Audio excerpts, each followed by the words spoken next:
মুসলমান ভাইয়ের ছেলেমেয়েরা, তরুণেরা, বাপেরা, আল্লাহ পাক আমার নবী পাক এইভাবে দুনিয়া জমিনে পাঠাতে লেগেছেন। এ নওজওয়ানেরা, আমার নবী পাক দুনিয়া জমিনে আগমন করেছিলেন কিভাবে? হযরত আব্দুল মুত্তালিব থেকে এমন করে নূরটা তপ্তা তপ্তা আস্তে আস্তে আব্দুল মুত্তালিবের পরে আমার রাসূল পাকের আব্বা হযরত আব্দুল্লাহ হুজুরের পেশিনাতে চলে আসেন। এ তরুণেরা, হযরত আব্দুল্লাহ হুজুরকে এমন সময় একদিন এক হুজুরি ঘরের কন্যা এমন করে যে আসমানি কিতাবে বড় জ্ঞান রাখে, সে হযরত আব্দুল্লাহ হুজুরকে দেখার পরে দাঁড় করিয়েছে। এই আব্দুল্লাহ, আমি আপনাকে নিকাহ করতে চাই, আপনি কি আমাকে নিকাহ করতে ইচ্ছুক? হযরত আব্দুল্লাহ হুজুর বলেছিলেন, এটা আমার আব্বা জান ঠিক করবে। আজ আমাদের ঘরে ছেলেরা নিজেদের গার্জেনকে অপমান করে দিচ্ছ, দুনিয়ার জমিনেতে আমাদের শান্তি আজকে নাই। এই সময় আব্দুল্লাহ হুজুরের সঙ্গে হযরত আব্দুল মুত্তালিব হুজুর বিবাহ ব্যবস্থা করে। আব্দে মুন্নাফ হুজুরের কন্যা হযরত আম্মা জান আমিনা হুজুরের সঙ্গে বিবাহ হয়ে যায়। বিবাহ হয়ে যাবার কয়েক সপ্তাহ পরে ওই কন্যার সঙ্গে, ওই মহিলার সঙ্গে আবার দেখা হয়, যিনি হযরত আব্দুল্লাহ হুজুরকে বিবাহের প্রস্তাব দিয়েছিলেন, যিনি আসমানি কিতাবের বড় জ্ঞান রাখে। তিনি মুখটা ঘুরিয়ে চলে যেতে লেগেছে। হযরত আব্দুল্লাহ হুজুর বলতে লাগলেন, আয় আল্লাহ পাকের বান্দি রে, কয়েক সপ্তাহ আগে তো আপনি আমাকে বিবাহের জন্য প্রস্তাব দিয়েছিলেন এবং 200 লাখ দেবেন বলেছিলেন, আজকে মুখ ঘুরিয়ে চলে যাচ্ছেন কেন? ওই সময় বলা হয়েছিল, আব্দুল্লাহ আপনার কি বিবাহ হয়ে গেছে? হ্যাঁ হয়ে গেছে। কার সঙ্গে হয়েছে? হযরত আব্দে মুন্নাফের কন্যা মেনার সঙ্গে। ওই সময় ওই মহিলা বলেছিল, আমি আসমানি কিতাবে পড়াশোনা করেছি, আমি আপনার পেছনাতে নূরে মুহাম্মদ রাসূলকে দেখেছিলাম, ওই নূরে মুহাম্মদ রাসূল আর কপালে নাই। অর্থাৎ আম্মা আমিনা সৌভাগ্যবান হয়ে গেছে, ওই নূরে মুহাম্মদ রাসূলের মা হবার জন্য বিয়ে করতে চেয়েছিলাম, কিন্তু এই নূরে মুহাম্মদ রাসূলের মা আমিনা হয়ে গেছে।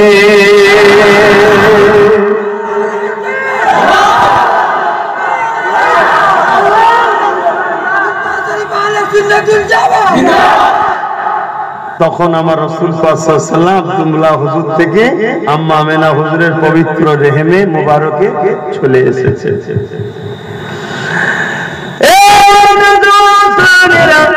আল্লাহ পাকের কুদরত জ্ঞানের বাইরে আল্লাহ পৃথিবীর জমিনে পাপ ছাড়াও তৈরি করেছে হযরত আদম আলাইহিস সালামকে, যিনার আব্বাও নাই আম্মাও নাই, আল্লাহ পাক বিনা বাপ ছাড়া তৈরি করেছে হযরত ঈসা আলাইহিস সালামকে, যিনার কোন আব্বা জান নাই।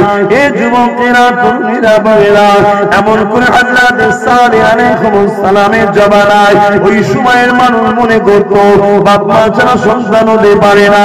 এ আল্লাহ পাক তাদেরকে সালেহ আলাইহিস সালামের দ্বারা মুজিজা ঘটিয়ে দেখিয়েছে। এমন করে পায়ের পাথরের ভেতর থেকে একটা উটনি আল্লাহ পাক সৃষ্টি করে দেখিয়েছে এবং সেই উটনি বাদের ভেতর থেকে বেরিয়ে এলো, পাথরের ভেতর থেকে বেরিয়ে এলো এবং তার পেটে সন্তানও ছিল। সন্তানটা প্রসব হলো, দুধ পান জনগণ করতে লাগলো। এ যুবকেরা, আল্লাহ তো তিনি যিনি সবকিছু পারে, তিনার ক্ষমতা রয়েছে। এ আমার নবী পাক সাল্লাল্লাহু আলাইহি ওয়াসাল্লাম এই কপাল মোবারক থেকে এইভাবে তক্কার পর তক্কা আস্তে আস্তে আম্মা জান আমিনা হুজুরের পবিত্র রেহেমে চলে আসলো। 570 খ্রিস্টাব্দে 12 রবিউল আউয়াল সোমবার শুভে সাজেকের সময় দুনিয়ার জমিনে আমার নবী পাক আল্লাহ পাক পাঠিয়েছিলেন। আমার নবী যখন দুনিয়ার জমিনে তাশরীফ নিলেন, আম্মা আমিনা বলতে লেগেছে, শুধু আমার ঘরটা নয়, মাগরিব থেকে মাসে পুরো পৃথিবীটা আমার রাসূলুল্লাহ নূরে নূরানি ও আলোকিত হয়ে যায়। আমার নবী পাক যখন এসেছিলেন 500 আগুনের কুণ্ড ছিল, পারস্যের মানুষেরা ওই আগুনের উপাসনা করত হাজার বছর ধরে। কি বর্ষা, কি ঠান্ডা, কি গ্রীষ্ম, কোন সময়ের জন্য ওই আগুনকে তারা বন্ধ হতে দেয় না, তারা আগুনের উপাসনা করত। এমন করে আমার নবী পাক দুনিয়ার জমিনে তাশরীফ এনেছিলেন 570 খ্রিস্টাব্দে 12 রবিউল আউয়ালে। আমার নবী পাক তাশরীফ আনার বরকতে ওই পারস্যের হাজার বছরের আগুনটা তপরে নিভিয়ে যায়। আমার নবী যখন এসেছিলেন পুরো মক্কার মানুষ ওই বছরে আল্লাহ সবার ঘরে পুত্র সন্তান, বেটা সন্তান দান করেছিলেন। অনেকে মিষ্টি বাটে না সন্তান হলে, বাটেন না বাটেন না, খুশি। আল্লাহ তার বন্ধুকে পাঠিয়ে পুরো মক্কার ঘরে বেটা বেটে দিয়েছে। জোরে বলুন সুবহানাল্লাহ।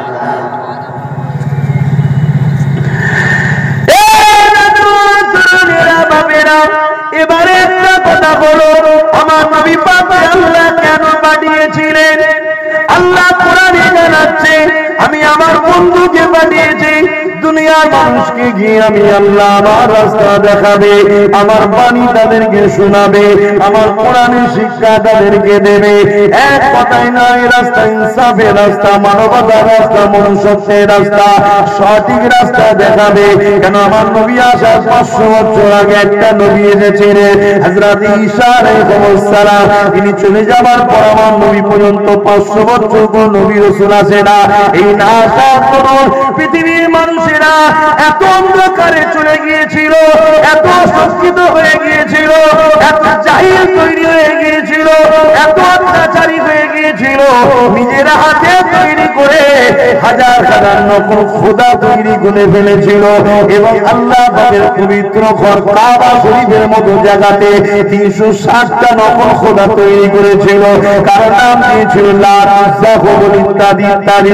অর্থাৎ কেউ পানির খোদা, কেউ রোদের খোদা, কেউ বিজনেসের খোদা, কেউ খাবার খোদা, কেউ বাঁচাবার খোদা, কেউ মারার খোদা। নানা রকম কাল্পনিক ধারণা, মিথ্যা মিথ্যা মিথ্যা ভাবে তারা এই সকল জিনিস শুরু করেছিল। আর এদেরকে নেতৃত্ব দিত তৎকালীন সময়েতে আবু জিল, উতবা, সাইদ, আবু লাহাব। তারা ধর্মের দোকান খুলে বসে এই সকল মানুষগুলোকে নকল খোদা ধরিয়ে দিয়েছিল। এক আল্লাহ থেকে পৃথিবীর মানুষকে সরিয়ে দিয়েছিল। তারা এত জঘন্য হয়ে গিয়েছিল, নিজের বেটিগুলোকে জ্যান্ত পুঁতে দিত। কোনো স্বামী মারা গেলে তার স্ত্রীকেও সেখানে জ্যান্ত পুঁতে দিত স্বামীর সাথে। পৃথিবীর জমিতে এত খারাপ হয়ে গিয়েছিল, ছেলেদের হাত থেকে মা নিজের চোখকে বাঁচাতে পারত না। ছেলেরা মায়ের সঙ্গে নোংরা কাজ করত, জুলুম করত।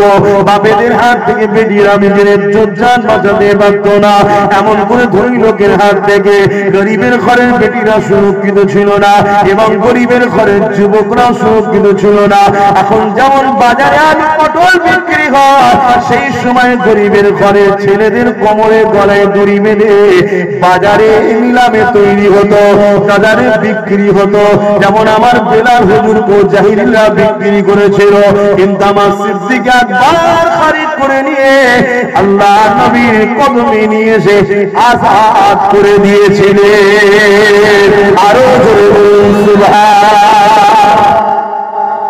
অর্থাৎ গোলামি প্রথা, দাসত্ব প্রথা, নারী ভোগের জিনিস, নারী দেহ শোষণের জিনিস, নারী হলে জেনকে পুঁতে দাও, এই রকম সব অন্ধকার এই পৃথিবী ছেয়ে গিয়েছিল। একটা দুটো নয়, হাজার হাজার নকল খোদা তৈরি হয়েছিল। কাবার কাছে 360টা রেখেছিল। কথা শুনছেন? অর্থাৎ মানুষগুলো সব মানব রূপী পশু তৈরি হয়ে গিয়েছিল। খুন খারাপি, দাঙ্গা, জিনা, ব্যভিচারী, লুট, প্রতারণা, চিটিংবাজি, পৃথিবী ধ্বংস হয়ে যাচ্ছে। অশান্তির দাবানল জ্বলছে পৃথিবীতে। এই অসভ্য, বর্বর, অত্যাচারী, অসভ্য মানুষগুলোকে ন্যায়, সত্য, ইনসাফ অর্থাৎ ইসলাম, শান্তির রাস্তা দেখাবার জন্য আমার রাসূলকে আল্লাহ পাঠিয়েছিলেন। জোরে বলুন সুবহানাল্লাহ। ইসলাম আমার নবী থেকে শুরু নয়। ইসলাম পৃথিবীর প্রথম মানুষ যিনি ছিলেন তিনি ইসলামের অনুসারী ছিলেন বাবা আদম। জোরে বলুন সুবহানাল্লাহ। পৃথিবীতে যত মানুষ এসেছে আসছে আসবে সবার প্রথম বাপ আব্বা জান আদম আলাইহিস সালাম তিনি এক আল্লাহ মানতেন। জোরে বলুন সুবহানাল্লাহ। ইসলামের প্রথম কথা হলো লা ইলাহা ইল্লাল্লাহ। সেই দেখো আবার বলছি আমি তোদের দিকেই নিয়ে পড়ে থাকি, তোদের ঘরে নিয়ে পড়ে থাকি, কি করব? এক আল্লাহকে মানতে, লা ইলাহা ইল্লাল্লাহ মুহাম্মাদুর রাসূলুল্লাহ।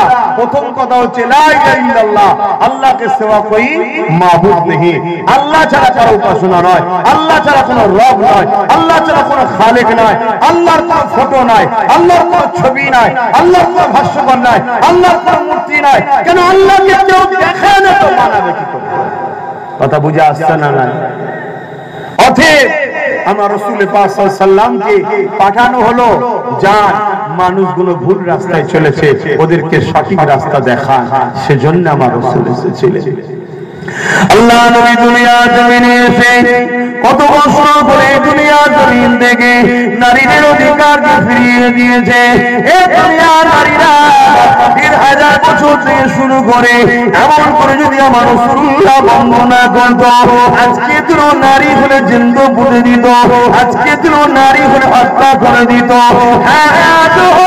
যেখানে হসপিটালে গিয়ে নারী সন্তান থাকলে ডাক্তার যখন আল্ট্রাসোনোগ্রাফি করে বলে তাকে অস করে নষ্ট করে দেওয়া হচ্ছে।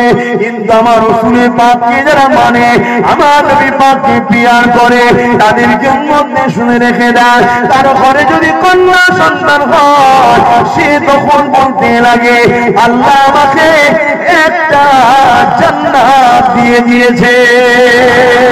কারণ নবী আমার জানেন একটা নারী একটা জান্নাত। আল জান্নাতু তাতাদামুল উম্মাহাত, প্রতিটা ছেলেদের জান্নাত তার মায়ের পায়ের তলায়।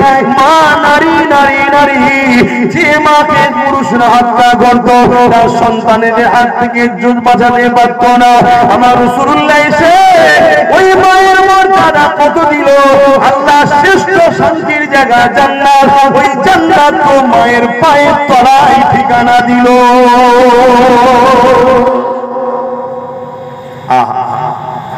আমার নবী পাক সাল্লাল্লাহু আলাইহি ওয়াসাল্লাম যখন মানুষকে ন্যায় কথা বলে, ইনসাফ কথা বলে, গরিবের পক্ষে বলে, এতিমের পক্ষে বলে, বিধবার পক্ষে বলে, নারী হত্যা বন্ধ করার কথা বলে, যারা তৎকালীন সময় ধর্মের দোকান খুলে বসেছিল নারীকে ভোগ করার জন্য, শোষণ করার জন্য, আবু জেহেল উতবা সাইবা, তারা দেখল রে মুহাম্মদকে তো রুখতে হবে।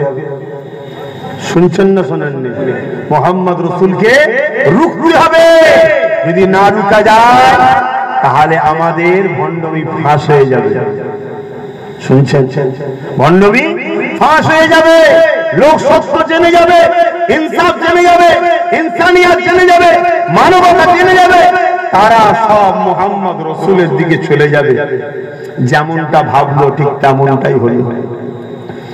একটা একটা করে আমার নবী পাকের দিকে মানুষ যেতে লেগেছে। সর্বপ্রথম সিদ্দিকা আকবর থেকে শুরু করলেন এবং মহিলাদের মধ্যে থেকে আম্মা খাদিজা হুজুর শুরু করলেন। আর এমন করে হালকা বয়সের মধ্যে থেকে হযরত মাওলানা আলী শিরে খোদা আমার রাসূলের দিকে চলে গেলেন। এই যুবকেরা তরুণেরা এইভাবে ধরে ধরে মানুষ আমার রাসূলুল্লাহ যেতে লাগলো। এমন করে ইনসাফ ইনসানিয়াতের সমাজ প্রতিষ্ঠিত হতে শুরু করলো। নারীদের উপরে জুলুম বন্ধ করার কথা নবী বললেন।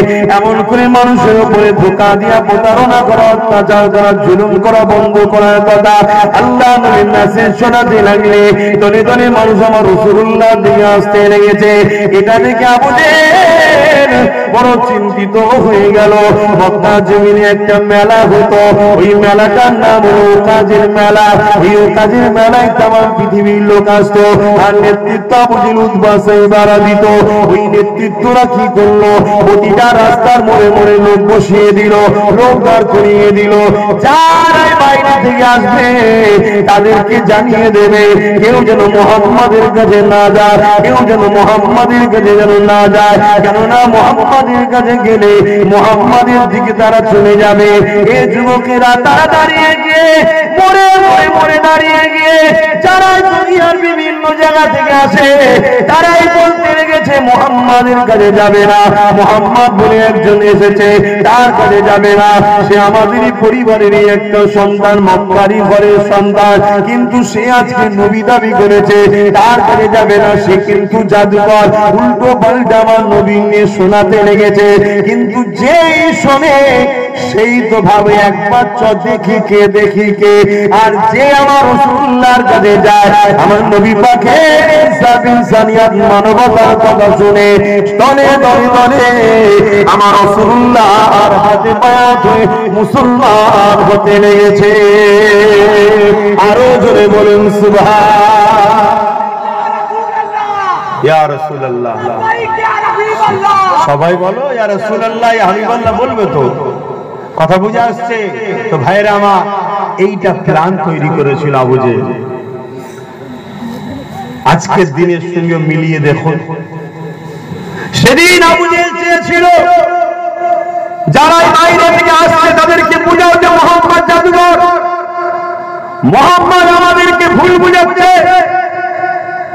কিন্তু আবু জেহেল চেয়েছিল রাসূলুল্লাহর বদনাম করে রাসূলুল্লাহ তাকে মানুষের মুখকে ঘুরিয়ে দেব, কিন্তু উল্টো হয়ে গেল। যাকেই প্রচার করেছে সেই বলছে এক বচ্চা দেখি, এক বচ্চা দেখি, এক বচ্চা দেখি, দলে দলে দলে দলে যারাই গেছে সবাই কলেমা পড়ে রাসূলের গোলাম হয়েছে। জোরে বলুন সুবহানাল্লাহ। আজকের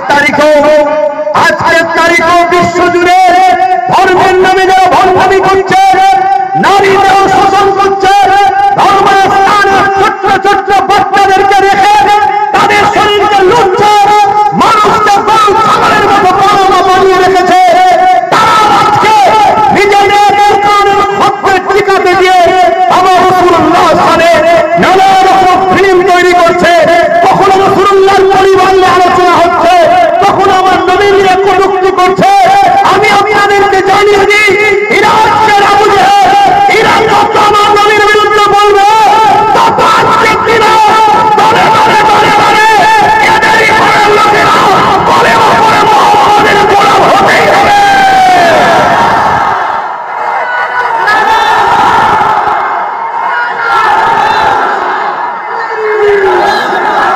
এটা 100% আপনি মিলিয়ে নেন। আমেরিকা চেয়েছিল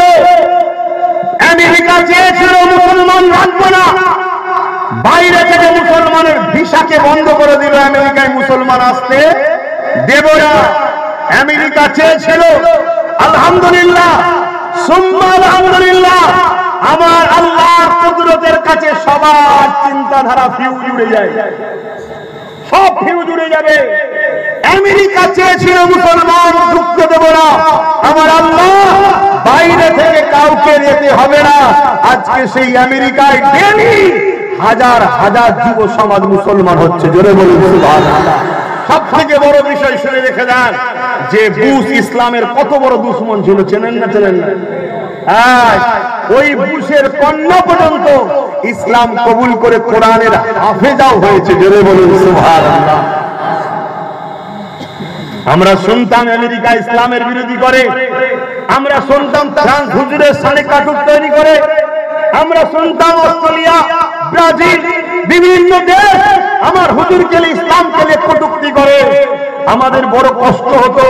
কিন্তু আজ একেবারে ঘরের মধ্যে চলে এলো। আজ আমার ভারতবর্ষে কিছু মানুষ পশু বেরিয়েছে, তারা আমার কোরআনকে নিয়ে, আমার ইসলামকে নিয়ে, আমার রাসূলকে নিয়ে, আমার আল্লাহকে নিয়ে কটূক্তি করছে। অবশ্যই আমি আমার দায়িত্ব পালন করছি, তাই তাদেরকে মানব রূপী পশু ছাড়া দ্বিতীয় ভাবতে পারি না। কেন?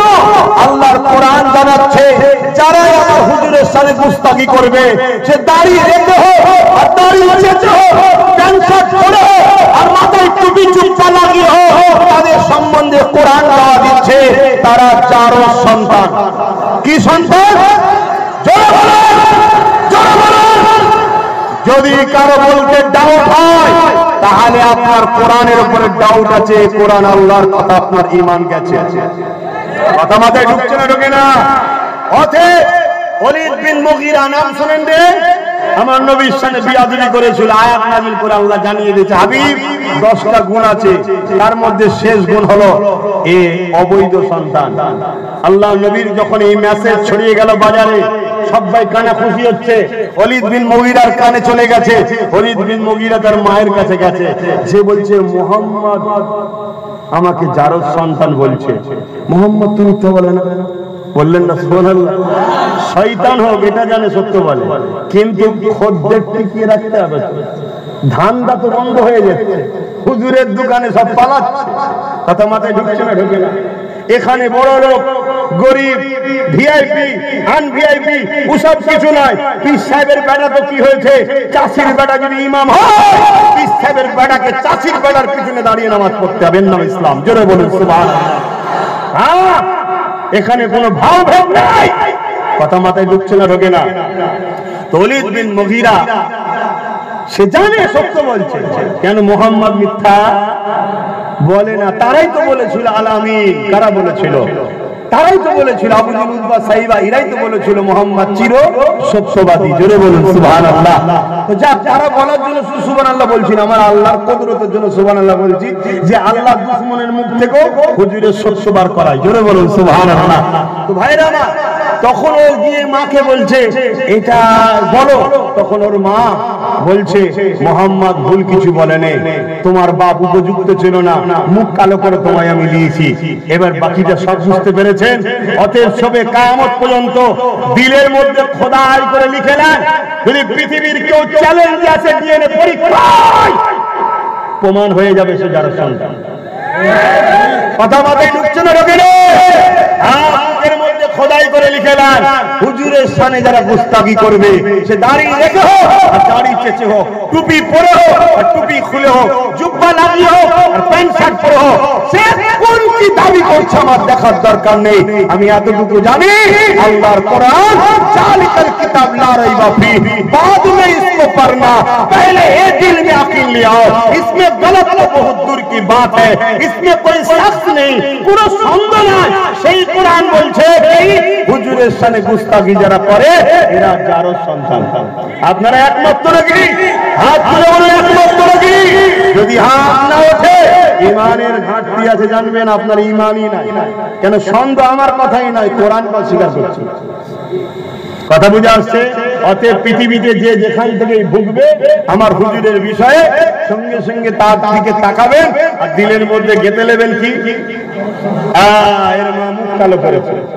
মাথায় থাকবে না? থাকবে না? কথা খারাপ লাগছে নাকি? কথা খারাপ লাগছে? হুজুর কি বলছে? রাস্তার হুজুর যখন হুজুরের আমার রাসূলুল্লাহর ইজ্জতের ব্যাপার আসবে তখন হুজুর আর কেউ না। কথা মাথায় ঢুকছে না? ঢোকে না? তখন হুজুরকে রাস্তায় নামতে হবে, হুজুরকে তখন সংগ্রামে শামিল হতে হবে। কোন হুজুর যদি গদি ধরে বসে থাকে, মুফতি মাওলানা গদি ধরে বসে থাকে, জান্নাতে হারাম করতে আমাদেরকে তালাক দেওয়া দরকার, ঠিক না বেটা? কারণ আমার হুজুরের মাকামের ব্যাপার চলছে এখানে। আজ পর্যন্ত আমার হুজুরের একটা কথাকে কোন মায়ের লাল পয়দা হয়নি মিথ্যা বানাতে পেরেছে। হুজুর যা বলেছে সব ঘটছে, যা দেখিয়েছে হুজুরের কথাতে। হুজুরের গোলাম আমি 3 বছর আগে যা ওয়াজ করি এখন তাই করি। হুজুরের গোলাম আমি, হুজুরের জুতো ধুলোরও উপযুক্ত নয়।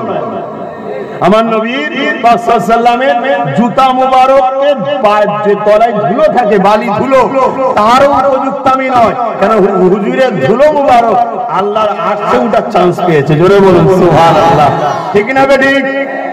তোমরা নিজেকে কত বড় ভিআইপি মনে করো জানি না, তবে আমি হুজুরের দরবারের একজন নগণ্য নৌকর, একজন চাকর। আমাকে যদি কেউ বলে হুজুরের আরেকটু পরিচয়, মুমিন মনিব ভক্ত হয় কুকুর, হুজুরের দরবারে যদি কুকুর মনে করো আমি নিজেকে ধন্য মনে করব। হয়তো কারো মাথায় ঢুকতে পারে, শয়তান যদি কারো মাথায় দিয়ে রাখে ঢুকতে পারে, আরে কুকুর তো নাপাক জন্তু, আপনি আশরাফুল মখলুকাত। আরে কোরআনই বলেছে মানুষ 2 শ্রেণীর, একটা হলো আশরাফুল মখলুকাত আর একটা হলো চতুষ্পদ জন্তুর থেকেও নিকৃষ্ট। বলেছে না বলেন? এখানে কেন বললাম কুকুর মনিব ভক্ত? কুকুর কি হয়? মনিব ভক্ত হয়। অর্থাৎ কুকুর যেভাবে মনিবকে ভালোবাসে, তার ভক্ত হয়, তার দরবারকে পাহারা দেয়, আমি নিজেকে পরিচয় দিই আমি হুজুরের গোলাম, একজন নগণ্য খাদেম একজন। কথা বুঝে আসছে তো ভাইরা আমার হুজুরের বিরোধী সেদিন উদাবাড়ি তুই এই ওখান থেকে ফটো তুলে দেখে নিবি। হাসছো কেন? হাসার কি না, তোমরা খুব বেড়ে গেছো, মেরে ফেলবে খোদা তোমাদের ঘরে। কথা বুঝে আসছে? কোনো প্রয়োজন নেই আল্লাহ আমার হুজুরের জন্য, তোমাদেরকে আল্লাহর কোনো প্রয়োজন নেই, আমার আল্লাহ যথেষ্ট। কথা বুঝে আসছে? খুব বার বেড়েছো তোমরা, লজ্জা লাগে না? হাসি বেরোয়। আজকে সমাজে কি ঘটছে? তোমার মসজিদ নিরাপদ নেই, তোমার মাদ্রাসা নিরাপদ নেই, তোমার বাপ দাদার কবরকে তুলে নিয়ে প্রমোটিং হচ্ছে, তার উপরে ড্যান্স হবে, নাচ হবে, বার হবে, রেপ হবে, আর তোমার মুখে হাসি বেরোচ্ছে। শরম করো, লজ্জা করো, পরিবর্তন হও। আর আমার তোমরা বিক্রি হয়েও না, সামান্য পয়সার জন্য তোমরা নিজেকে বিক্রি করে ফেলছো। আর বিক্রি করে যে এমন সব শয়তান গুলোকে সব তোমরা দাঁড় করাচ্ছ, ক্ষমতায় আনছো, কোন শয়তানের মুখে কথা নেই যে এটা সংবিধান বিরোধী কাজ হচ্ছে আমার দেশে। তুই ধর্মে যদি না হো, তুই ধর্মে না হো, এটা তো সংবিধান বিরোধী কাজ। সংবিধান কাউকে রাইট দেয়নি কারো ধর্মের উপর আঘাত দিবা, আমাদের মুখ নয়। কিন্তু আমরা কখনো কোনো ধর্ম, কোনো কারো ভাবাবেগে আঘাত দিয়েছি? কেন দিই না? কেন এটা আমার সংবিধান আমাকে রাইট দেয়নি। দেশকে ভালোবাসি আর দেশের আইনকে ভালোবাসবো না মানে কিসের ভালোবাসা? কিন্তু দুঃখের বিষয়, আমরা সব বাসকে ঠেকো করে তাদেরকে তুলছি যারা সামনে আমাদের কাছে সেকুলার সেজে আসে, শুধু আমাদেরকে লুটবে বলে, নেবে বলে, আর ভেতরে ভেতরে হাওয়া দেয় চালিয়ে যা, আমরা তো আছি, আমরা তো আছি, তোদের কিছু হবে না, চালিয়ে যা। এই সাহস গুলো পাই কি করে? এই মানবপ্রেমী পশু গুলো সাহস পাই কি করে? তোমার আমার গাফলতির জন্য আজকে মসজিদ গুলো বেউজ্জতি হচ্ছে, মসজিদের সামনে বাদন নাচ হচ্ছে, বাদন নাচ। কেন? এই যুবক সমাজদের জন্য। সব নাচের গুলো তোমরা সব থেকে বড় কালপেট বদমাইশ আমার কওমের যুবক সমাজ। খারাপ লাগছে, গায়ে লাগছে। আজকে মসজিদ গুলো দেখো, 50-60টা পুরা ছাড়া মসজিদে পাওয়া যায় না কাউকে। যদি প্রত্যেকটা মসজিদে 500,000 করে যুবক ছেলে যাতায়াত করতো, পুরো বাজারের সাহস ছিল না মসজিদের সামনে নাচানাচি করার। কেন জানে মসজিদে 1000টা যুবক আছে। এখন সময় আছে, সুবিধা যাও, তওবা করো, এই দুনিয়ার রং তামাশা ছাড়ো। তোমাদেরকে সব খেলনা দিয়ে ঘুম পড়িয়ে রেখে তোমার পিছন থেকে সব কিছু লুটে নেওয়া হচ্ছে। তোমার হুঁশি নাই, তোমার অস্তিত্ব মিটে যাবে, তোমার অস্তিত্ব মিটে যাবে। আমি বলেছিলাম এমন একটা দিন আসবে তোদের অস্তিত্ব মিটে যাবে। তো ভাইরা আমার, আজকে তুমি মনে করছো ফ্রিতে কিছু পেয়ে গেছে, আমি খুব খুশি। মনে রেখে দেবে, তোমার এই ফ্রিতে অনেক বড় খিসারত দিতে হবে। যে কোনো ফ্রি জিনিস তুমি যদি ভোগ করো, অনেক বড় খিসারত দিতে হবে। কেউ যদি ফ্রিতে তেল পায়, ব্যবহার করো, টাকা পড়ে যাবে। কেউ যদি ফ্রিতে খাবার পায়, সেটাকে খাওয়া, পেট খারাপ হবে। জানবে কেউ তোমাকে দিচ্ছে এমনি নয়, সেটা তার প্রয়োজন নাই, বা তার বিনিময়ে তোমার থেকে কিছু নিতে চাইছে। এটা তুমি মাথায় রেখে দাও। আমার কত কষ্ট হচ্ছে যুব সমাজে। এটা কি দুঃখ নয়? দুঃখ নয় যে নবী সারা জীবন তোমার আমার জন্য কেঁদেছে, আজও রওজা মুবারকে কাঁদছে। বিশ্বাস আছে না? না। আবার আমার সমাজে একদল দাড়িওয়ালা, টুপিওয়ালা বাদর বেরিয়েছে, যারা নবীকে মরা বলছে। প্রথম এই শয়তান গুলোই আমাদের লেবাসধারী কিছু শয়তান, প্রথম গুলোই তারাই প্রথম হাওয়াটা তোলে নবী মরা। কথা বুঝে আসছে? নবী মরা, নাউজুবিল্লাহ বলে। এই অসুবিধা হচ্ছে নাকি? নবী মরা প্রথম এরা শুরু করে তো, আর এইটাকে যখন অন্য কোন ভূত আবার বলা শুরু করে, তখন আবার আমরা হই হই করি। আমি তো দেখছি কিছু লোক আন্দোলন করছে, যারা আমার হুজুরের সামনে বিয়াদবি করে রেখেছে, তারা নিজেরাই তারা আজকে আন্দোলন করছে। ঠিক কেমন জানেন? চোর চুরি করতে ঢুকেছে আর চোর ধরা পড়ে গেছে, মানে লোক চোর চোর করে চিল্লে উঠেছে, চোর ছুটে বেরিয়ে ওই পাড়ার ভিড়ের মধ্যে ঢুকে গিয়ে বলছে চোর ধরো, চোর ধরো, চোর ধরো, চোর ধরো। কথা বুঝে আসছে? এরকম কিছু মুনাফিক আমাদের কওমে আছে। সব দোষ কিন্তু আমার কওমের একদল লোকেদের। আমি সবাইকে দোষ করি, আর আমাদেরও দোষ আছে, আমরা সেগুলোকে চিনতে পারছি না, সেগুলোকে চিনার চেষ্টা করি। আরে নবী আমার এমন কোনো দিন যায়নি তোমাকে আমাকে আল্লাহ চিনাবে বলে, তোমাকে আমাকে ইনসাফের সমাজ দেবে বলে, তোমার আমার মা বোনগুলোর ইজ্জত বাঁচাবে বলে, পৃথিবীর নারীদের সম্মান দেবে বলে, মায়ের মর্যাদা ফিরিয়ে দেবে বলে, বাপের মর্যাদা ফিরিয়ে দেবে বলে। এই যুবকেরা তোমার বাপ মা তোমাকে যে ভালোবাসে এর 1000 বছর আগে প্রথা ছিল না, তাদের সন্তানদিগকে বাপ মা মহব্বত করে। এই চেষ্টাই নবী আমার কত কষ্ট করেছে আল্লাহ নবী কষ্ট করার জন্য, আল্লাহ নবী দ্বীনের মেসেজ দেওয়ার জন্য, আল্লাহ নবী ইনসাফের কথা বলার জন্য, আল্লাহ নবী ইনসানিয়তের কথা বলার জন্য, আল্লাহ নবী মানবতার কথা বলার জন্য, আল্লাহ নবী সৎ কথা বলার জন্য, আল্লাহ নবী গরিবের পক্ষে দাঁড়ানোর জন্য, আল্লাহ নবী বিধবার পক্ষে দাঁড়াবার জন্য, আল্লাহ নবী এতিমের পক্ষে দাঁড়াবার জন্য। তখনকার ধর্ম ব্যবসায়ী আবু জলদ বাসাইবা আমার নবী পাকের উপর কত জুলুম করেছে। এমনও দিন গেছে আল্লাহ নবী পাহাড়ে গিয়ে গাছের পাতা ফল মুখে জীবন ধারণ করেছে, কেননা প্রকাশ্য অস্ত্র নিয়ে ঘুরে বেড়াচ্ছে, আমার নবী পাককে পেলে শহীদ করে দেবে। আল্লাহ নবী এত কষ্ট করেছে এই নাই সত্য ইনসাফ ইনসানিয়ত মানব বন্ধন মানবতা এগুলোকে প্রতিষ্ঠিত করার জন্য আল্লাহ নবীকে নিজের মাতৃভূমি মক্কা ছেড়ে দিয়ে হিজরত করে ইয়াসরিবের জমিনে চলে যেতে হয়েছে। এই যুবক তোমার কি খুশ ফিরবে না? তোমার কি এখন মন যাচ্ছে তুমি পাড়ার চায়ের দোকানে বসে টিভি দেখবে, ক্লাবে গিয়ে আড্ডা দেবে, ফাংশন মেলা যাত্রায় ঘুরে বেড়াবে, আর দুনিয়ায় চোর চিটিংবাজ বেঈমান করে পিছনে ঘুরে বেড়াবে? এই কি তোমার কাজ? আল্লাহ কি তোমাকে এই জন্য তৈরি করেছে? সময় কি তোমার এখন হয়নি ফিরে আসার জন্য? এই সমাজের নারীরা আবার জুলুম হচ্ছে, হসপিটালের ডাক্তারও আজ নিরাপদে নয়, সে রেপ হয়ে গেছে কতদিন আজও তার বিচার নাই। আমার ঘরের যুবক ছেলে হক কথা বলবে নিরাপদে নয়, রাত 12টায় পুলিশ এসে টেনে ফেলে দিয়ে মেরে দিচ্ছে, সেও আজও বিচার পাচ্ছে না। এই সমাজে কত বাচ্চা বাচ্চা খুন হয়ে যাচ্ছে, এই সমাজে কত নারী রেপ হয়ে যাচ্ছে, এই সমাজে কত বিবাহিত মেয়ে তার শ্বশুর বাড়ি অত্যাচারে পুড়িয়ে মেরে দেওয়া হচ্ছে। এই যুবক এই অন্যায় আবার পৃথিবীতে শুরু হয়েছে, তোমার আমার কি দায়িত্ব পড়ে নেই? তোমার আমার রাসূলের রেখে যাওয়া ইনসাফকে কায়েম করা, ন্যায়কে কায়েম করা, নারীর অধিকার ফিরিয়ে দেওয়া, গরিবের অধিকার ফিরিয়ে দেওয়া, এতিমের অধিকার ফিরিয়ে দেওয়া, বিধবার অধিকার ফিরিয়ে দেওয়া, জুলুমকে বন্ধ করা, ইনসাফকে কায়েম করা, এটা কি তোমার আমার দায়িত্ব নয়? আল্লাহ তো তোমাকে আমাকে খলিফা করে পাঠিয়েছে, আখেরি নবীর উম্মত করে পাঠিয়েছে। কি মুখ দেখাবে কিয়ামতের দিনে? আমার নবী যখন জিজ্ঞাসা করবে তোরা যে আমার উম্মত দাবি করছি, কিয়ামতের দিনে যখন বলবে দুনিয়ার জমিনে আমার 3 মতের বিরুদ্ধে ছিল, এখন ঘর ঘর মত চলে যাচ্ছে, তার বিরোধী কি করেছি বল? আমার নবী তো বলবে আমি তো নারীদের ইজ্জত বাঁচাবার পক্ষে ছিলাম, যখন নারীদের ইজ্জতকে লুটা হতো সমাজের তুইরা কি করেছি বল? আমি এতিমদেরকে সাহায্য করেছি, এতিমকে যখন ধোঁকা দেওয়া হচ্ছিল ওরা কি করেছি বল? শুধু নবীর উম্মত দাবি করবে আর কিয়ামতের দিন শাফাত দেব, এই আশা করলে হবে না। এখনো সময় আছে পরিবর্তন হয়, প্রত্যেকটা যুবক ঐক্য হয়, প্রতিটা গ্রামে 30, 40, 50টা ছেলে তোমরা একত্রিত হও, নিজের গ্রাম থেকে শুরু করো। কোনো জুলুম নয়, কোনো অন্যায় নয়, কোনো প্রতারণা নয়, কোনো ইনসাফি জুলুম চলবে না।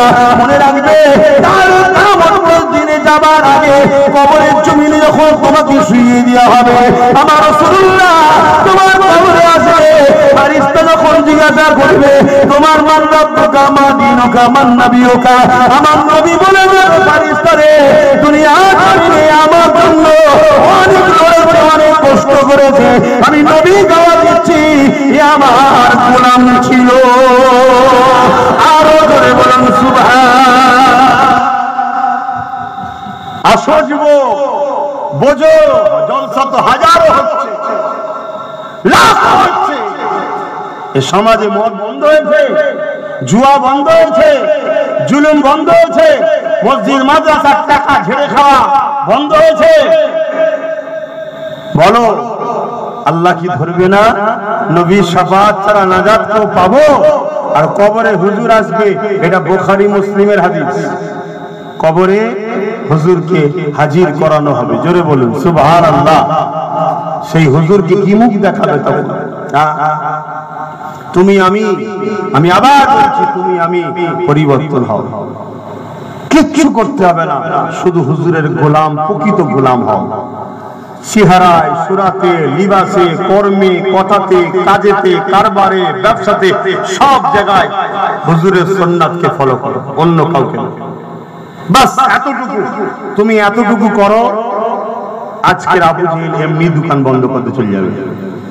কথা মাথায় ঢুকছে না? ঢুকে আমি বলছি না তোমাকে যে আকাশ থেকে সূর্যকে ফেরে নিয়ে আসো, চাঁদকে নামিয়ে নিয়ে আসো, আমি বলছি না তোমাকে। আমি শুধু তোমার লাইফ স্টাইলটা চেঞ্জ করো, ভুলের দিকে চলছো, ভুলটা ছাড়ো, মা বাপের সঙ্গে ভালো ব্যবহার করো, গরিবকে ভালোবাসো, এতিমকে ভালোবাসো, বিধবাকে ভালোবাসো, কখনো জুলুমের সাথে থাকবে না, ন্যায়ের সাথে দল করো। কথা মাথায় ঢুকছে? ব্যাস, যদি করতে পারো দুনিয়াতেও শান্তি পাবে, আখিরাতেও শান্তি পাবে। আমার আলোচনায় কি আপনার অসুবিধা হচ্ছে? আর তোমার গাফলতিতে মসজিদ বেউজ্জতি হচ্ছে, তোমার গাফলতির জন্য তুমি দূরে সরে যাওয়ার জন্য তো লোক বুঝতে পারছে। এগুলো তো টিপে টিপে দেখে, টেস্ট যে হালকা একটা কিছু বলে দেখ কি হয়। তোমার আমার দূরে সরে যাওয়ার জন্য কোরআনের কেলি আজকে অপমান করা হচ্ছে। কোরআনের সামনে এমন কিছু কিছু কথা বলছে যে কথাগুলো কোন মানুষ বলে না, পাগল হলে বলে বা জানোয়ার হলে বলে, সেসব কথাবার্তা বলছে। এই হচ্ছে না, হয় না? আল্লাহকে নিয়ে ছোট বড় কথা বলছে। সোশ্যাল মিডিয়া দেখেন কি হচ্ছে, আমার রাসূলুল্লাহকে নিয়ে হচ্ছে। এসব কারণ কি? এর জন্য দোষী কারা? কথা বলো, কথা বলো। স্বীকার করতে অসুবিধা হচ্ছে, এর জন্য দোষী কারা? আমরা। হযরত আবু বকর সিদ্দিক যখন খলিফা হলেন, হযরত আবু বকর যখন খলিফা হলেন, আল্লাহ নবী চলে যাওয়ার পর মুসাইলামাতুল কাজ্জাব নামে একজন খাতমে নবুয়তের বিরোধী করলো, আমার নবী পাকের সঙ্গে শানে বিয়াদবি করলো। আমার নবী তখন দুনিয়া থেকে পর্দা নিয়ে আখিরাতের রাস্তায় রওনা দিয়েছে। হযরত আবু বকর সিদ্দিক এমন করে খলিফা হয়েছে, দায়িত্ব ভার নিয়েছে। হযরত আবু বকর সিদ্দিক মদিনা নববী শরীফে সবাইকে ডেকে নিয়ে সাহাবাদেরকে আলোচনা করতে লাগলেন। হে নবীর সাহাবারা, এমন করে মুসাইলামাতুল কাজ্জাব আমার নবী পাকের খাতমে নবুয়তের বিরোধী করেছে, কি করা যেতে পারে? সমস্ত সাহাবারা বলেছিলেন, হে আবু বকর, আপনাকে আমরা খলিফা বলে মেনে নিয়েছি, লিডার, নেতা, ইমাম বলে মেনে নিয়েছি, আপনি যা রায় দেবেন ওটাই হলো আমাদের রায়। হ্যাঁ হ্যাঁ বলে দেবো। হযরত আবু বকর বললেন, এর প্রতিশোধ নিতে হবে। 90,000 মুসাইলামাতুল কাজ্জাব তৎকালীন সময় সৈন্য টিম তৈরি করেছিল, যুবকদের মাথা খেয়ে খেয়ে অর্থ দিয়ে দিয়ে 90,000 টিম তৈরি করেছে। হযরত আবু বকর সিদ্দিক ওই জাহান্নামী কুকুর মুসাইলামাতুল কাজ্জাবের বিরুদ্ধে 10,000 সাহাবীদের যুবকদের নিয়ে তার বিরুদ্ধে সংগ্রামে নেমে পড়ল। হযরত আবু বকর সিদ্দিকের নেতৃত্বে যুবক সাহাবারা বুকে তাজা খুন ঢেলে দিয়ে মুসাইলামাতুল কাজ্জাব এবং তার জাহান্নাম বাহিনীকে জাহান্নামে পাঠিয়ে দিয়ে আমার নবী পাকের খাতমে নবুয়তের ঝান্ডাকে তুলে ধরলে। আরো জোরে বলুন সুবহান। মরতে তো হবে, হবে না? মরবে না? কি গো যুবকরা, মরবে না? কবে মরবে জানো? কালকে তো সূর্য উঠবে, তুমি তো না উঠতে পারো। কালকে সূর্য উঠবে, আমি তো না উঠতে পারি। মরণটা যেন হুজুরের জন্য হয়, মরণটা যেন আল্লাহর জন্য হয়, দ্বীনের জন্য হয়, হকের জন্য হয়, তাহলে কামিয়াবি। জান বেরোবার আগে জান্নাতের নকশা দেখে নেবে। জোরে বলুন সুবহানাল্লাহ। কথা বুঝে আসছে? হ্যাঁ। তাহলে মুসাইলামাতুল কাজ্জাব বিয়াদবি করেছে, সিদ্দিক আকবর কি করতে হবে দেখিয়ে দিয়েছে। কথা মাথায় ঢুকছে তো? ভাইরা আমার, খুব ঠান্ডা মাথায় বুঝুন। আল্লাহ নবী, নূর নবী, দয়ার নবীর উপরে হযরত ইমামে মালিক হুজুর, নাম শুনেছেন? ইমামে মালিক হুজুর, তিনাকে একজন জিজ্ঞেস করছে, যদি কেউ নবীর শানে গোস্তাখি করে আমাদের কি করা দরকার? ইমাম মালিক হুজুর বলছে, প্রতিশোধ নিতে হবে। বলুন সুবহানাল্লাহ। তখন সে জিজ্ঞেস করছে, যদি প্রতিশোধ নিতে না পারে? ইমাম মালিক হুজুর বলছে, তার বেঁচে থেকে লাভ নেই, মরে যাওয়া ভালো। শুনছেন? আরেকটা ফতোয়া শুনে নেন। হুজুরের শানে গোস্তাখি হবে, যদি তার প্রতিবাদ না হয় তার মধ্যে ঈমান নেই। শুনছেন না শোনেন? যদি সেই গুস্তাখি তোমার হুজুর করে তাও প্রতিবাদ, কেন হুজুরের উপর আমার নূর নবী, ঠিক না বে ঠিক গো? গুস্তাখি যদি তোমার ইমাম করে তাও প্রতিবাদ, গুস্তাখি তোমার মুফতি করে প্রতিবাদ, গুস্তাখি যদি তোমার লিডার করে, নেতা করে, কি হবে? প্রতিবাদ করবেন না? যদি না করে তাহলে কি নেই? ঈমান নেই। আর যার ঈমান নেই চতুষ্পদ যন্ত্র থেকেও কথা মাথায় ঢুকলো? তাহলে আব্বাস সিদ্দিকী কি আলোচনা করছে বুঝছেন না, বোঝেন না? আপনাদের কষ্ট হচ্ছে, কষ্ট হচ্ছে? তাহলে সকলে একটু হাত তুলে আমার সঙ্গে আমি লাব্বাইক বলবো, আপনারা ইয়া রাসূলুল্লাহ বলবো, যে আমরা হাজির আছি হুজুরের জন্য, তাই তো নাকি? লাব্বাইক লাব্বাইক লাব্বাইক লাব্বাইক লাব্বাইক। সরকার কি আমত, আপা কি আমত, হুজুর কি আমত, পুরনুর কি আমত, দাতা কি আমত, নারে দিবে দরুদ শরীফ আল্লাহুম্মা সাল্লি আলা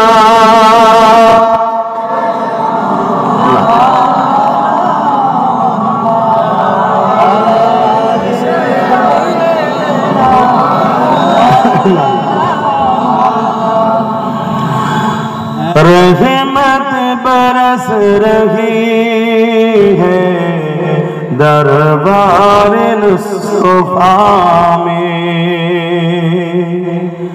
रहमत बरस रही है दरबार नबी में,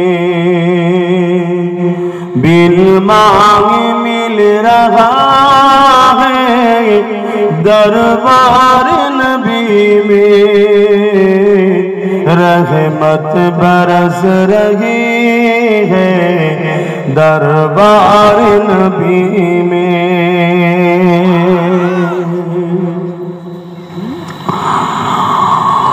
उन पर दुरूद हर दम, उन पर सलाम हर दम,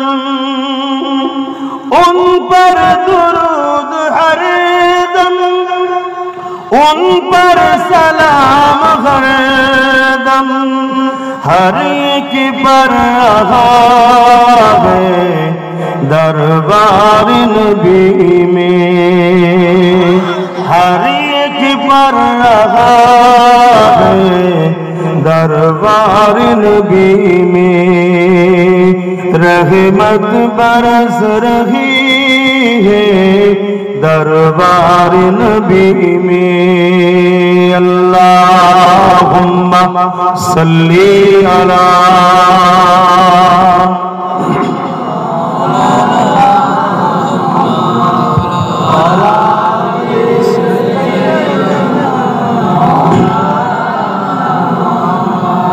আমার আব্বা জানেরা, ভাইরা, বাপেরা, মায়েরা, এই অশান্ত পৃথিবীকে আমার নূর নবী বড় কষ্ট করে, বড় মেহনত করে শান্ত করেছে, জুলুম বন্ধ করেছে, ইনসাফ ইনসানিয়াত প্রতিষ্ঠিত করেছে, একত্ববাদ, এক আল্লাহ সৃষ্টিকর্তার সঙ্গে মানুষের সম্পর্ক, দাসত্বের সম্পর্ক জুড়েছে। জোরে বলুন সুবহানাল্লাহ।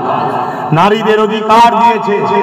আল্লাহ নবী বলছে, কোন ঘরে যদি কন্যা সন্তান হয়, একটা দুটো তিনটে পর পর ওই বাপ যদি তিন সন্তানকে মানুষ করে বিবাহ দিয়ে দেয়, ওই তিন কন্যার বাবা আর আমি রাসূলুল্লাহ আল্লাহর জান্নাতে পাশাপাশি থাকবো। জোরে বলুন সুবহানাল্লাহ।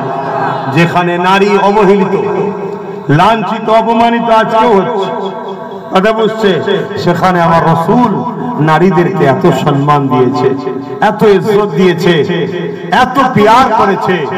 আজকে সেই পৃথিবীর জমিনে নতুন করে আবার কিছু মানুষ আমার রাসূল পাক সাল্লাল্লাহু আলাইহি সাল্লামের সম্বন্ধে কটু কথা বলছে, নোংরা কথা বলছে। কারণ কি? কারণ একটা, যেটা আবু জেহেলের কারণ ছিল। কি কারণ ছিল? তার থেকে সব খদ্দের চলে যাচ্ছে। জানেন তো নাকি? আজকের তারিখে ব্রিটেনের জমিনে সব থেকে প্রিয় নাম হলো মুহাম্মাদুর রাসূল। জোরে বলুন সুবহানাল্লাহ। পৃথিবীর দিকেই তাকাবেন, দলে দলে দলে দলে দলে দলে মানুষ, শিক্ষিত সমাজ বিশেষ করে হাই এডুকেটেড হাই লেভেলের মানুষ, তারা আজকে দলে দলে দলে দলে দুনিয়া তো হাতের মুঠোর মধ্যে, গুগলে সার্চ করে আমার নবীর লাইফ স্টাইল জীবনী দেখছে, দেখে তারা আমার রাসূলের উপরে রিসার্চ করে তারা আমার নবী দ্বীন ইসলামকে কবুল করে কলেমা পড়ে মুসলমান হয়ে যাচ্ছে। জোরে বলুন সুবহানাল্লাহ। তাই কিছু করতে না পেরে আমার নবীর নামে মিথ্যা মিথ্যা ইলজাম দেবার চেষ্টা করছে কিছু মানবরূপী পশু আছে না, আজকে নতুন করে গজাচ্ছে না গজায় না, পৃথিবী জুড়ে হচ্ছে। কথা বুঝে আসছে? আর এই মানবরূপী পশুদেরকে উপযুক্ত শিক্ষা দিতে গেলে আইনের পাওয়ার দরকার। কি দরকার? আইনের পাওয়ার দরকার। কিন্তু আইনের পাওয়ার তো বাপ আমাদের হাতে নাই। সব বিক্রি করে দিয়েছে 500 টাকায়, 1000 টাকায়, 1 কিলো তেলেতে, 500 আলুতে বিক্রি করেছেন না করে। তাহলে এর জবাব দিতে হবে না আল্লাহর কাছে যে আল্লাহ তোকে একটা পাওয়ার দিল, সেই পাওয়ারটা কোন জায়গায় ইউজ করলি? জবাব নেবে না নেবে না? এই অসুবিধা হয় বলুন, দোয়া করে দিচ্ছি, কথা বলবেন না। কথা বলছেন কেন? মন দিয়ে শোনো, নাই কালকে আবার ভুল বুঝাবে না। কেন আমার ঘরে তো ছাড় পোকা, ক্যাঁথাই যদি ছাড় পোকা থাকে সে ক্যাঁথা কখনো আরামের সাথে নিয়ে শোয়া যায় না।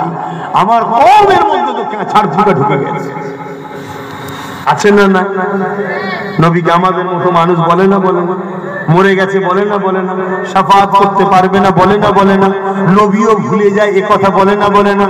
আবার বলে নবী পাক সাল্লাল্লাহু আলাইহি সাল্লাম নাকি আনপড়া, নিরক্ষর ছিল, পড়াশোনা জানতো না, মূর্খ ছিল। নাউযুবিল্লাহ বলে। কেউ যদি ভাবে, একবার চিন্তা করে এই কথাটা শুনে, তাই নাকি সঙ্গে সঙ্গে ঈমান চলে যায়। কে? আমাদেরই সব বলছে। কালকে যদি কেউ বলে যে মুসলমানদের নবী অশিক্ষিত ছিল, তখন তো আবার আমরা রাস্তায় নামবো, কিন্তু তোর ঘরের শয়তান আগে বলি, তার জন্য কি করলি? কথা বুঝছেন না? বুঝেন না?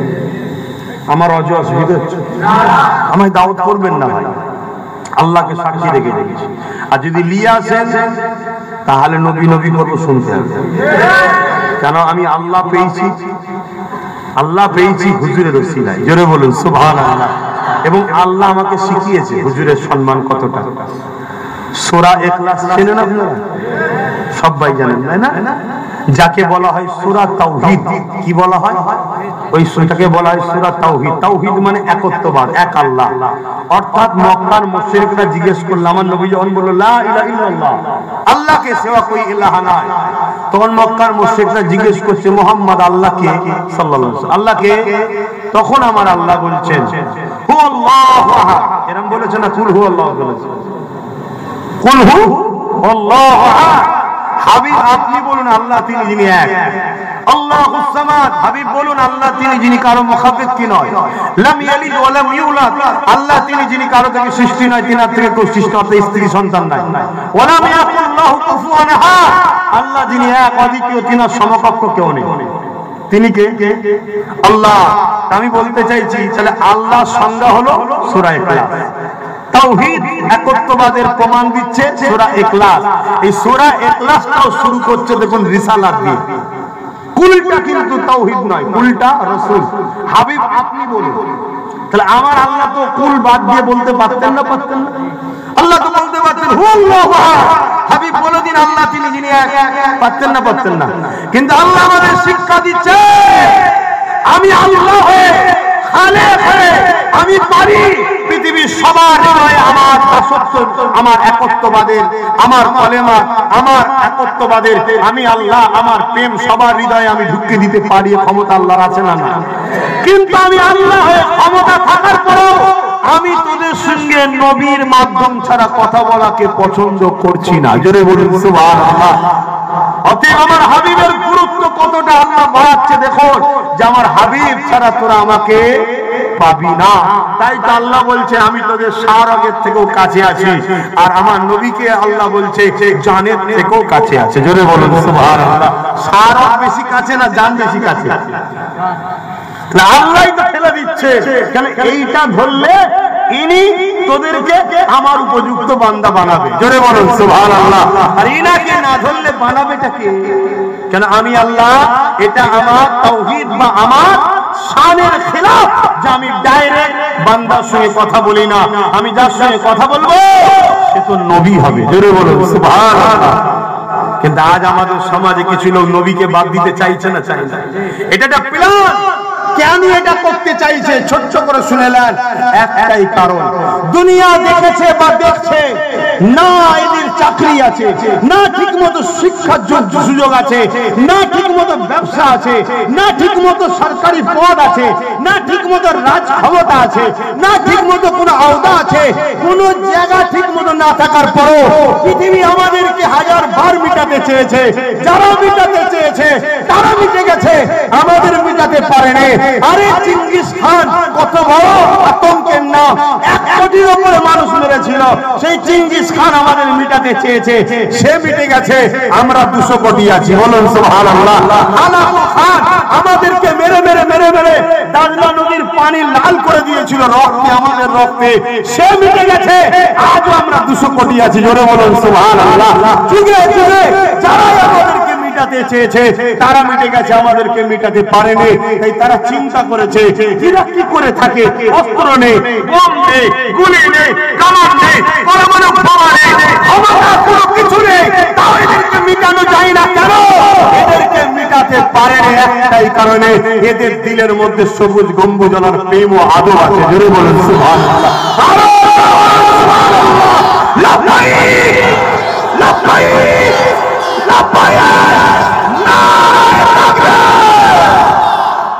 তাই তারা চিন্তা করে দেখেছে এই তাকবীর দিচ্ছি অসুবিধা হচ্ছে, এই তাকবীর দিলে শয়তানদের অসুবিধা।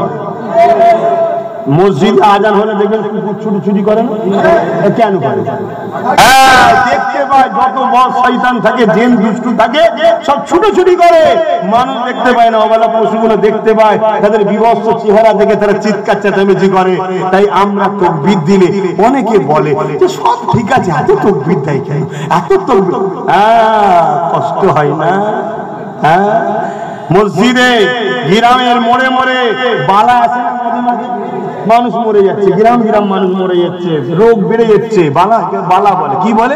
বালা। এই বালা যদি গ্রাম থেকে এলাকা থেকে তাড়াতে চান, মোড়ে মোড়ে দাঁড়িয়ে আল্লাহর নামের ভবনের আওয়াজ দেবেন, তাকবীর দেবেন। কথা বুঝে আসছে? বালা পালাবে। জোরে বলুন সুবহানাল্লাহ।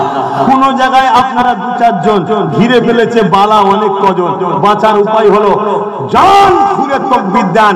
এই আওয়াজে এমন একটা পাওয়ার আছে, সামনের বালার দিলটায় আঘাত দেয়, ও দুর্বল হয়ে যায়। জোরে বলুন সুবহানাল্লাহ। তাই আমাদের থেকে তাকবীর তাবলীগ কি বলে, তাকবীরকেও ঘোরাবার একটা প্ল্যান চলছে না, চলে না? এই মুসলমান একদল মুসলমান করছে না, করে না? ঠিক আছে, তাকবীর দিবার কি দরকার, একটা প্ল্যান। কেন বালাই পাঠিয়েছে? এই কথা বুঝছেন না? বুঝুন, আমার কথা বুঝেন না, বোঝেন না? বালাই পিছনে আছে, অর্থ দিয়ে পাঠিয়েছে, আগে আমায় দুর্বল করবে, তারপরে বালা এসে ধরবে। কথা মাথায় ঢুকছে? তাই আমরা নবীর গোলাম, নবীর প্রেমিকদের ঘরে একদম তৈরি করে রেখে যাচ্ছি, বালা যাতে আশপাশে না আসে। এটা কি ভুল করছি নাকি? এই এলাকায় আশপাশ যা আছে দেখছেন, এই তাকবীরের আওয়াজে সব বালা পালিয়ে যাচ্ছে। আর এটা গল্প বলছি না, হাকিকাত বলছি। আপনি কি হাসি ভাবে লিখছেন নাকি? না, সিরিয়াস গল্প বলছি না। তাহলে আমার রাসূল পাক সাল্লাল্লাহু আলাইহি ওয়াসাল্লামকে নিয়ে আমাদেরই ঘরের মুসলিম দাবিদার, দাড়িওয়ালা টুপিওয়ালা একদল মানবরূপী পশু আছে না? না, তারা তো আমার হুজুরকে ছোট করে। তাদের বিরুদ্ধে আন্দোলন করবে কে? কথা বলে তারা বলে বলেই তো কিছু মূর্খ মানবরূপী পশু আবার এই কথাগুলো গেলে ঘুরিয়ে বলে। কে? নিজের ছেলে যখন মসজিদে গিয়ে পিশাব করে দেয় তখন বলবে ঠিক আছে, অসুবিধা নেই, আর অন্যের ছেলে পিশাব করলে মার। এটা কোথাকার ইনসাফ ভাই? এটা কোথাকার ইনসাফ? পবিত্র মসজিদ পবিত্র, আমার ছেলের কাছে পবিত্র, সবার কাছে পবিত্র। যে বিয়াদবি করবে তার বিরুদ্ধে সংগ্রাম হবে। এই আমার কথা ভুল হচ্ছে? খুব ভালো ধরে বুঝুন, মুনাফিক ছিল। মুনাফিক চিনুন, বারবার বলছি ওয়াজ আল্লাহ করে অনেক হচ্ছে, একটু ভালোভাবে বুঝুন। আমার নবী পাক সাল্লাল্লাহু আলাইহি সাল্লামের শান মর্যাদা যদি কেউ খাটো করে জানবেন গন্ডগোল আছে। আর নিয়ম হচ্ছে কোরআনের স্টাইল হচ্ছে, কোরআনের স্টাইল হচ্ছে নবীর বিষয়ে আলোচনা বেশি বেশি করতে হবে, এটা কোরআনের স্টাইল। আমি ছোট করার আগে একটা ছোট্ট কথা বলে দিই, আমার আল্লাহ নামাজ পড়ে, একটু হাকিনা বলবেন, তুমি তো এখানে ছিল, কষ্ট হচ্ছে, ও রেডি হচ্ছে, আচ্ছা ঠিক আছে, ওটাও তো দরকার নাই, একটু মন ফ্রি করিয়ে এবারে। খুব তারা টারা মেরেছি, মনে কষ্ট হয়ে গেল নাকি? ভাই আমি ক্ষতি করিনি, তোমাদের বাঁচাতে চাইছি, আপ্রাণ চেষ্টা করি। মুখ ফিরিয়ে নিয়েছিলাম, মুখ ফিরিয়ে নিয়েছিলাম, কিন্তু আবার একবার চেষ্টা করছি, দেখি ভাই তোমরা লেবে আমায় না ছেড়ে দেবে, তাহলে ভাই শুধু হুজুরের হয়ে যাও, এতটুকু কথা, হুজুরের হয়ে যাও, সব জায়গায় আপোষ চলবে। আমার কেউ জমি মেরেছে, ঠিক আছে, আল্লাহ বিচার করে বাবা। আমার চাকরি মেরে দিতে, আল্লাহ বিচার করে বাবা। আমার এই করেছে আল্লাহ, কিন্তু হুজুরের বেলায় কোনো আপোষ নেই। আল্লাহ নিজে বলেছে আমার যদি ইবাদতে অর্থাৎ নামাজ, রোজা, হজ, যেগুলো কার হয়? আল্লাহ। এখানে যদি কেউ ভুল ভ্রান্তি করে ফেলে, ভাই আমি বলতে পারবো নামাজ পড়েছি কবুল হয়েছে, যেভাবে পড়তে হবে নিখুঁত ভাবে হলো কি না হলো কি জানে। ভুল ভ্রান্তি যদি হয়েও যায়, আল্লাহ বলেছে আমি তওবা করলে মাফ। আর আমার নবী কি বলেছে জানেন? আমার নবীকে আল্লাহ বলছে আপনি যদি 70 বার তার জন্য শাফাআত করেন তাও তাকে মাফ করবো না, কেন আমি আপনাকে ভালোবাসি। জোরে বলুন সুবহানাল্লাহ, আরো জোরে বলুন সুবহানাল্লাহ। অতএব আমার হুজুরের সঙ্গে বিয়াদবি করবেন না। আর যারা বিয়াদবি করবে তাদের সঙ্গে কোনো দল, একজনের সঙ্গে বিজনেস করে, সে কোন ধর্মের আমার দেখার দরকার নেই, বিজনেস যায় সবার সঙ্গে করতে পারে, হালাল ব্যবসা সবার সঙ্গে, হিন্দু হোক খ্রিস্টান হোক যেই হোক কারবার করবেন, কোন সব ভাই ভাই আমরা, কথা বুঝে আসছে। কিন্তু একদিন যদি বিজনেস যার সঙ্গে করেন সে যদি আপনার হুজুরের সামনে কিছু বলে ফেলে, সেই দিন থেকে তার সাথে বিজনেস করা হারাম। তাতে কত লস হবে ওটা ভাবতে গেলে হবে না, কত ক্ষতি হয়ে গেল ওটা ভাবতে গেলে হবে না, কেন তোমার আখেরাত শেষ হয়ে যাবে। তুমি আব্বাস সিদ্দিকী জিন্দাবাদ জিন্দাবাদ জিন্দাবাদ করছো, কোন একদিন যদি আব্বাস সিদ্দিকী তার আগে যেন মরণ হয়ে যায়, বলুন আল্লাহুম্মা আমিন, বুঝাবার জন্য বলছি, বুঝাবার জন্য বলছি। কোন একদিন যদি আমি আমার কি করে বলি বলেন না, তারপরেও তো বুঝাবার জন্য বলছি, কোন একজনকে তুমি মহব্বত করো, হুজুর হুজুর করছো, মাওলানা মাওলানা করছো, ইমাম ইমাম করছো, মুফতি মুফতি করছো, ঠিক আছে তাকবীর দিচ্ছ, ভালোবাসতো মুফতি সেই ইমাম সাহেব, কেন ভালোবাসবে? তারা আলেম তো, তারা তো নবীর দিনের উলামা খাদেম তো, কেন ভালোবাসবে না? কিন্তু কোন মুফতি মাওলানা আলেম পীর সাহেব পীরজাদা কোন একদিন যদি হুজুরের সামনে দেখেছে গুস্তাখি, ওই পীর সাহেব ওই মুফতি সাহেব মাওলানা সাহেবকে মানা হারাম হয়ে যাবে। আর না কথা মাথায় ঢুকছে? হাতটাকে তোমার আব্বা আম্মা, এটাও শুনে রেখে দাও, হাতটাকে তোমার আব্বা আম্মা যদি কোন একদিন হুজুরের সামনে গুস্তাখি করে দেয় আর হবে না। সন্দেহ হচ্ছে, সন্দেহ হচ্ছে, তাহলে একটু শুনতে হবে। বলি হযরত আবু বকর সিদ্দিক নাম শুনেছেন? কে বলেন? কে সাহাবা? আমার নবীর প্রথম খলিফা। নবী দুনিয়ায় হায়াতে থাকা, দুনিয়াবী জিন্দেগির হায়াতে থাকাকালীনও নবীর মুসাল্লায় দাঁড়িয়ে ইমামতি করার যিনি চান্স পেয়েছে তিনি, জোরে বলুন সুবহানাল্লাহ। জিনা সম্বন্ধে কোরআনে আল্লাহ আয়াত নাযিল করেছে, জোরে বলুন সুবহানাল্লাহ। সেই আবু বকর সিদ্দিক হুজুর বসে আছে, তখন হুজুরের উপরে তিনি কলেমা পড়ে নিয়েছে, হুজুরের দিনে চলে। ওনার আব্বার নাম আবু কুহাফা, তিনি তখন কিন্তু হুজুরকে উপরে ইসলাম আনেন, দিনে ইব্রাহিম ছিলেন, কথা মাথায় ঢুকছে, আনেন। কিন্তু আমার হুজুরের শানে কিছু একটা ছোট কথা বলেছে, খুব ভালো ধরে শুনবেন, কিছু একটা ছোট কথা বলেছে। হযরত আবু বকর সিদ্দিক এক পড়ে বাপকে, শুনছেন কি বলছেন? কারণ আল্লাহ ও রাসূলের ব্যাপারে কোনো আত্মীয়তা থাকে না, এটা মাথায় ঢুকিয়েলেন আজকে, এটা আলাদা ব্যাপার, এটা ঈমান, বাকিটা সব আমল।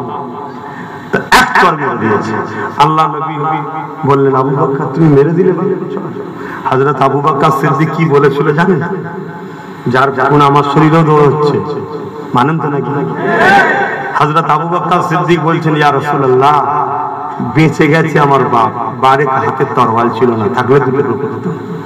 আমার মাহবুব আমার হুজুরের সামনে কোনো কথা হবে না, একে বলা ঈমান। কথা কিছু মাথায় ঢুকছে? অতএব সেই জায়গায় বাপ মনে রাখবেন, আপনি সবার সঙ্গে উঠা বসা চাল চলন, মানুষ মানুষের সঙ্গে মিশবে, আত্মীয়তা হবে, সব ঠিক আছে, কিন্তু হুজুরের ব্যাপার যখন এসে যাবে আর না। যতদিন হুজুরের সঙ্গে বিয়াদবি করে তোমার 2000 টাকা ঝেড়ে নিয়েছে, কথা বোঝা আসছে কি? তোমার আরো কিছু বিষয় বলে যায়, তুই কেন মাথায় টুপিতে সবসময় ঘুরিস, ঠিক আছে বুঝিয়ে বললে সব ঠিক আছে, কিন্তু হুজুরের ব্যাপারে যখন কথা হয়ে যাবে আর সেখানে সম্পর্ক ঠিক তেমনই। আজকে অঙ্গীকার করো, তোমার যদি কোন নেতা নেত্রী হুজুরের বিরুদ্ধে সামান্যটুকু কথা বলে ফেলে, তার সাথে সম্পর্ক রাখা চলবে, হারাম হয়ে যাবে, হারাম। কথা মাথায় ঢুকছে না? ঠিক নেই? এটা প্রতিজ্ঞা করো, অঙ্গীকার করো যে আমরা সব জায়গায় আপোষ করে নিতে পারি। টুটি বিচ্ছেদ, আমায় গাল দিয়েছে, আমার বাপকে গাল দিয়েছে, আমার মাকে গাল দিয়েছে, আমার পরিবার, আমার বাচ্চাকে গাল, আমার জায়গা ছেড়ে নিয়েছে, আমার এই করেছে, আমার টাকা মেরে দিয়েছে, চলো কম্প্রোমাইজ করে নিয়ে যাবে দুনিয়ার স্বার্থে, কি করা যাবে, চলো ছেড়ে দাও, সব ঠিক আছে, কিন্তু আমার নবীর ব্যাপারে ছাড়তে পারা, ছেড়ে দিলেই ঈমান। মাথায় ঢুকছে না? ঢুকে? তাহলে আজকে আমার রাসূল পাক সাল্লাল্লাহু আলাইহি ওয়াসাল্লামের বিষয়ে কেউ যদি বলে যে নবী আমাদের মতো মানুষ ছিলেন, তিনিও কখনো কখনো ভুলে যেতেন, এসব কথা মানা যাবে? আর যদি কেউ বলে তাদের সঙ্গে দল করা যাবে? কেউ যদি বলে আমার রাসূল পাক সাল্লাল্লাহু আলাইহি ওয়াসাল্লামের নিরক্ষর ছিল, লেখাপড়া জানতেন না, এই কথা মানা যাবে? হায় হায় হায়, কি বলতে চাইছে, কি বলতে চাইছে? আল্লাহ নবী পৃথিবীর কারো কাছ থেকে শেখেন, জোরে বলুন সুবহানাল্লাহ। আমার নবী পাকের মুজিজা এটা, পৃথিবীর কারো ক্ষমতা নেই আমার নবী পাককে শিখাবে। আমার নবী বানাইলে যিনি নবীও হতেন না, আসতেন না। হযরত ঈসা রুহুল্লাহকে তিনার আম্মা জান যখন এমন করে একটা উস্তাদের কাছে শিখতে পাঠিয়েছে, ঈসা নবীকে শিখতে পাঠিয়েছে, ঈসা নবীকে একটা অক্ষর বলছে এটা পড়ো, ঈসা নবী জিজ্ঞেস করছে এই অক্ষরের মানেটা বলতে হবে, কথা বুঝে আসছে? সে মৌলী সাহেব বলতে পারে, ঈসা নবী তুমি শিশু, একটা একটা করে অক্ষর ভেঙে ভেঙে ভেঙে ভেঙে সব মানে বলে দিচ্ছে। মাওলানা সাহেব হাত ধরে ঈসা নবীর আম্মার কাছে দিয়ে গেছে, বলছে ইনাকে আমি শিখাতে পারবো, তো দুনিয়াকে শিখাতে এসেছে, জোরে বলুন সুবহানাল্লাহ। তো ঈসা নবীর নবীকে, ও ঈসা নবী শিখেছে আর আমার নবী শিখেছে। ঈসা নবী দুনিয়ার কারো কাছ থেকে শিখছে না, কথা মাথায় ঢুকছে না? ঢুকছে?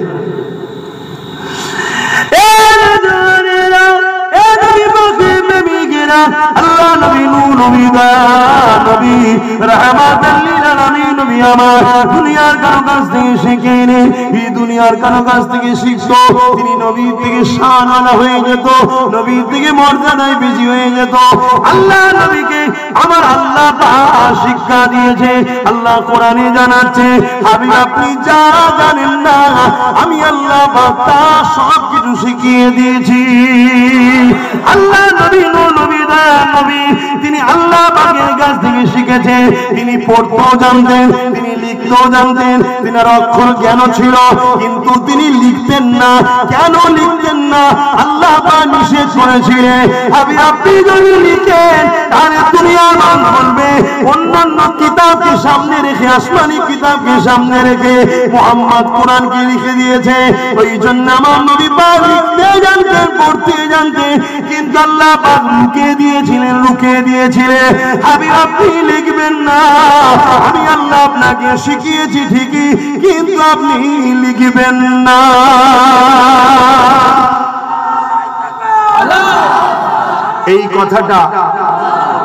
এই কথাটা হুজুরের সামনে শানওয়ালা হলো না ছোট করা হলো? আর যদি ওইভাবে না বলে বলা হয় হুজুর মূর্খ ছিলেন, পড়তে জানতেন না, লিখতে জানতেন না, এটা হুজুরকে বাড়ানো হলো না ছোট করা হলো? কি যে চলছে সমাজে, হায় হায় রে! আর আমরাই তাদের কাছে বসে বসে মুখ খা শুনি, আমরাই তাদেরকে মনে করি মুসলমান। আমার কত কষ্ট লাগছে। আমি হুজুরের পক্ষে কথা বলছি না বিরুদ্ধে? আপনারা হুজুরের পক্ষে না বিরুদ্ধে?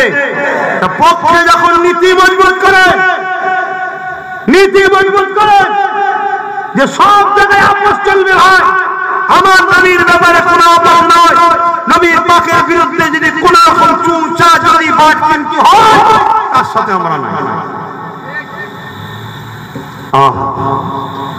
সারা জীবনটা যিনি আমাদের জন্য কেঁদেছে, হুজুর কি করছেন এখন? আমাদের জন্য রওজা মুবারকে সশরীরে জিন্দা আমাদের জন্য আল্লাহর কাছে মাগফিরাতের জন্য কাঁদছে। জোরে বলেন সুবহান। আরো জোরে বলবেন না? সাহাবাদের আকীদা নেবেন না? কি গো, সাহাবাদের আকীদা নেবেন না? কার আকীদা নিচ্ছেন? আমাদের তো ফলো করা দরকার সাহাবা হুজুরদের ঘরে। সাহাবা হুজুররা যেভাবে ঈমান এনেছে, আপনারা এই ওয়াজ শোনেন না? হযরত আবু বকর সিদ্দিক কি বলেছিল? আমি ইন্তেকালের পরে আমাকে নিয়ে যাবেন, নিয়ে গিয়ে আল্লাহ নবী রওজা মুবারকের কাছে রাখবেন, রেখে হুজুরকে জিজ্ঞেস করবেন যে আবু বকরকে দাফন করব কিনা। এই জোরে বলেন, এটা তো সেই হাদিস। আবু বকরকে দাফন করব কিনা বলেন। হযরত আলী হুজুর যে বললেন, হযরত আবু বকর হুজুরের ঈমান কি? যদি মরাই হয় নাউজুবিল্লাহ, তাহলে তাকে জিজ্ঞেস করলে উত্তর পাওয়া যাবে? আবু বকর সিদ্দিক জানে হুজুর জিন্দা, তাই বললে জবাব আসবে, তাই বলে গেল যে আমাকে নিয়ে যাবে, জিজ্ঞাসা করবে। হুজুর যদি জবাব দেয় তাহলে জানবেন ইয়ারের সঙ্গে বন্ধুর সঙ্গে বন্ধু সম্পর্ক ঠিক আছে, হুজুরের পাশে দেবে, না অন্য কোন গোরস্থান জান্নাতুল বাকি মুসলমানদের গোরস্থানে আমায় দাফন করে দেবে। হযরত আলী গেলেন, জিজ্ঞাসা করলেন, হুজুর জবাব দিলেন। জোরে বলুন সুবহানাল্লাহ। সেই নবীকে বিয়ার করবেন না? কিয়ামতের দিন বাপ মা পরিবার আত্মীয় স্বজন সব তো পড় হয়ে যাবে, সব একে অপরকে দেখে মুখ ঘুরিয়ে পালাবে, কারণ মেয়ে কি হবি চায়। হযরত আদম সফিউল্লাহর কাছে যাবে, আব্বা যারা আপনি আমাদের জন্য সুপারিশ করে। আদম সফিউল্লাহ বলবেন এটা আমার কাজ নয়, ইযহাবু ইলা গায়রি, অন্য কারো কাছে যাও, অন্য কারো কাছে যাও। এই যুবকেরা তরুণীরা বাবেরা হযরত মুসা আলাইহিস সালামের কাছে যাবে। মুসা আলাইহিস সালাম বলবে ইযহাবু ইলা গায়রি, অন্য কারো কাছে যাও। ইব্রাহিম খলিলুল্লাহর কাছে যাবে, ও হযরত ইব্রাহিম খলিলুল্লাহ, আল্লাহ আপনাকে বন্ধু বলেছে, আপনি আমাদের জন্য সুপারিশ করো। ইব্রাহিম নবীও বলবে ইযহাবু ইলা গায়রি, অন্য কারো কাছে যাও। এইভাবে যেতে যেতে যেতে হযরত ঈসা আলাইহিস সালামের কাছে যাবে। ঈসা নবী বলবে এটা আমার কাজ নয়, তবে ঈসা নবী একটা বড় দারুণ কাজ সেদিন করবে। কি কাজ করবে? মূল ঠিকানাটা জানিয়ে দেবে। হে আল্লাহর বান্দারা, এটা অন্য কারো কাছে ঘুরে লাভ হবে না, এটা একজনের কাছে যাও। আজকে দিনে জিনার রাজত্ব চলবে, তিনি হলেন আমির আল্লাহ আব্দুল্লাহ আল্লাহর নবী হযরত মুহাম্মদ রাসূলুল্লাহর কাছে চলে যাও। আরো জোরে বলুন সুবহান। হে যুবকেরা তরুণীরা বাবেরা, তারা আদম নবী কি জানতেন না? মুসা নবী কি জানতেন না? ঈসা নবী জানলেন যে এরাই রাসূলুল্লাহর কাছে। আদম নবী কেন পাঠিয়ে দিলেন না? না না না না, সবাইকে জানানো হচ্ছে আমার নবীর মান মর্যাদা কত, কোন নবীও আমার নবীর মতো নয়। সেই নবীর হয়ে যায়, এই একটাই মেসেজ দিলাম, সেই নবীর হয়ে যায়। যদি নবীর হয়েতে পারেন কামিয়াবি, আর নবীর না হয়ে ও লাখ লাখ মসজিদ মাদ্রাসা করেও কামিয়াবি নেই, আর সারা জীবন সেজদায় পড়েও কামিয়াবি। আর নবীর হয়ে সেজদা দেন, আল্লাহর কুদরতি কদমে আপনার মাথা পড়বে। জোরে বলুন সুবহানাল্লাহ। তাহলে আমি কি নামাজের বিরুদ্ধে? না না না না না, নবীর হওয়ার পর আগে চাকরি, তারপরে ডিউটি। নামাজ হলো ডিউটি, রোজা হলো ডিউটি, হজ হলো ডিউটি, যাকাত ডিউটি, এগুলো সব ডিউটি। আর চাকরি হলো ঈমান আনা, হুজুরের হওয়া। আজকে আমরা হুজুরের থেকে দূরে সরে গেছি, সরে গিয়ে আমরা খেলোয়াড়কে ফলো করছি, কোথায় হিরোকে ফলো করছি, কোথায় একে ফলো করছি, কোথায় ওকে ফলো করছি। কে রাত 12টায় ঘর থেকে বার থেকে আসে, সে আমাদের এখন মডেল। আমাদের কপাল ফাটবে না? কথা কি কষ্ট দিচ্ছেন? কেন আমরা তো ধোঁকা দিচ্ছি। কেন আমরা বলি আল্লাহুম্মা সাল্লি আলা সাইয়্যিদিনা মাওলানা মুহাম্মদ, হে আল্লাহ আমাদের সরদার, আমাদের নেতা মুহাম্মদ সাল্লাল্লাহু আলাইহি ওয়াসাল্লাম। বলি না বলি না? মুখে বলছি, আর অথচ সরদার নেতা মানি কাটি। গেঁদাখোর, মাতালখোর, পাতাখোর, মদখোর, চরিত্রহীন, তাদেরকে নেতা মানি না মানি না? আমার কথা কষ্ট হচ্ছে নাকি আপনার? আমি ভুল বলছি? তাহলে বলুন আমরা ধোঁকা দিচ্ছি না, দিন মুনাফিকি করছি না, এই জন্য মার তো বেশি খাচ্ছি। হ্যাঁ, যারা স্বীকার করেন আমার রাসূলকে নেতা, সে কোথায় যাচ্ছে আমার দেখার দরকার নেই। আর টানলিয়ে আল্লাহ ফয়সালার দিনে একদিন রেখেছে, বারবার হবে না। কিন্তু আমরা মুখে বলছি হুজুর আমার নেতা, হুজুর আমার ইমাম, হুজুর আমার সাইনসা, নামাজে বসেও বলছি আল্লাহুম্মা সাল্লি আলা সাইয়্যিদিনা মাওলানা মুহাম্মদ ওয়া আলা আলি সাইয়্যিদিনা মাওলানা মুহাম্মদ, ওখানেও বলছি আল্লাহুম্মা বারিক আলা মুহাম্মদ ওয়া আলা আলি মুহাম্মদ, ওখানেও বলছি। কথা বুঝে আসছে না? আর বাইরে বেরিয়ে কি আপনাদের মনে হচ্ছে কষ্ট হচ্ছে, মনে দুঃখ হচ্ছে, তাহলে পরিবর্তন হতে হবে না? হবে। বলো ইনশাআল্লাহ। আল্লাহর কাছে বলো, আয় আল্লাহ, আপনি আমাদেরকে আপনার নূর নবীর খাতিরে হেদায়েত করে দেন, আমাদের দিলে আপনার প্রেম, আপনার নূর নবীর প্রেম ভরিয়ে দেন। আল্লাহ আপনি আমাদেরকে বাঁচান। বলুন আমিন, বলুন আমিন। আল্লাহ ছেলেগুলো পরিবর্তন হতে চাইছে, আপনি সাহায্য করেন, এদেরকে খাস সাহায্য করেন। আর মনে রাখবে, আমাদের মতো যারা উলামারা নবীর হয়ে কথা বলে, আমাদেরকে টার্গেট করা হয়, আমাদেরকে টার্গেট করা হয়। আমরা কিচ্ছু ভুল বলবো না, তাও টার্গেট করা হবে। কেন? দুনিয়া তোমাদের ঘরে নবী থেকে সরাতে চাইছে, আমরা তোমাদেরকে নবীর সঙ্গে জুড়তে চাইছি, এটাই আমাদের অপরাধ। আসুন, আর কথা নয়, হুজুরকে সালাম দেবো। ইয়া নবী সালাম।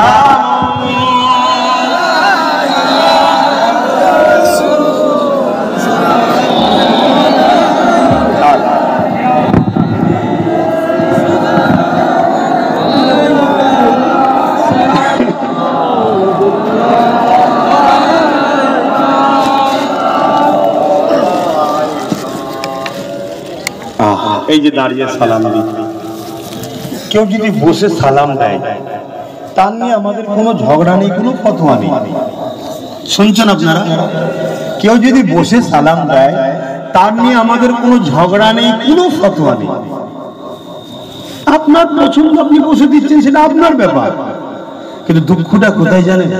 মুখ ভর্তি দাঁড়িয়ে রেখে মাথায় টুপি দিয়ে আমরা যখন হুজুরের আদবে আল্লাহকে দেখিয়ে হুজুরের ভালোবাসায় একটু দাঁড়ায়, ফতোয়া দেয়, এটা কি দুঃখ নয়?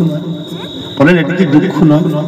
যে হাই রে কপাল, দুনিয়ার কোন চোর চিটিং বাজলে দাঁড়িয়ে যাচ্ছিস, হ্যাঁ, দুনিয়ার যাকে তাকে দেখে দাঁড়িয়ে যাচ্ছিস, আর আমার আল্লাহকে দেখাচ্ছি যে আপনার হাবিবের নাম মুবারকের সম্মানার্থে আমরা দাঁড়াচ্ছি।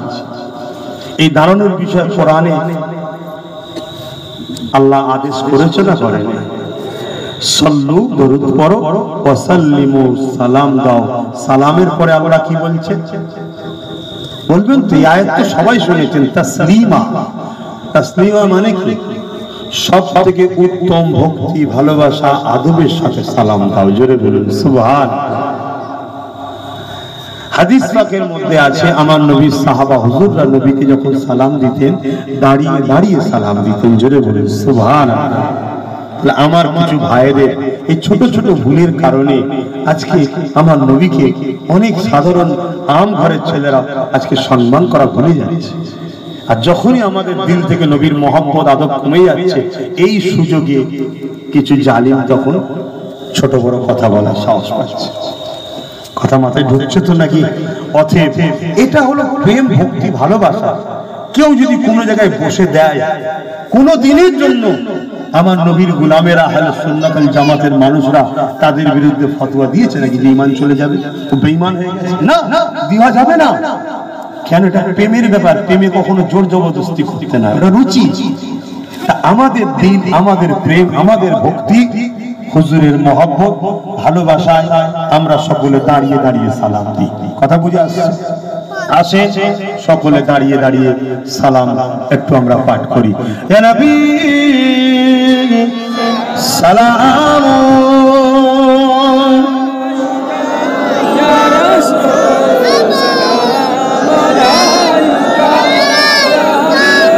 সালাম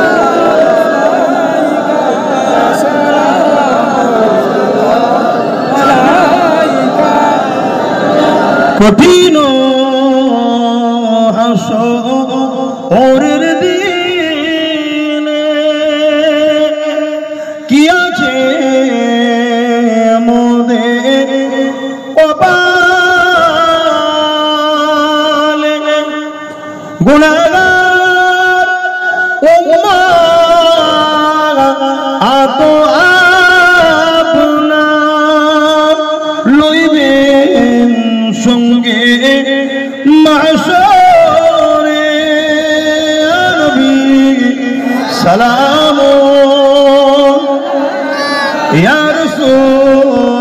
والسلام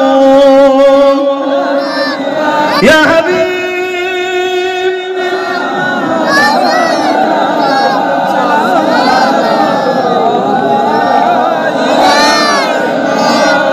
और माताई घाड़े पानी दाও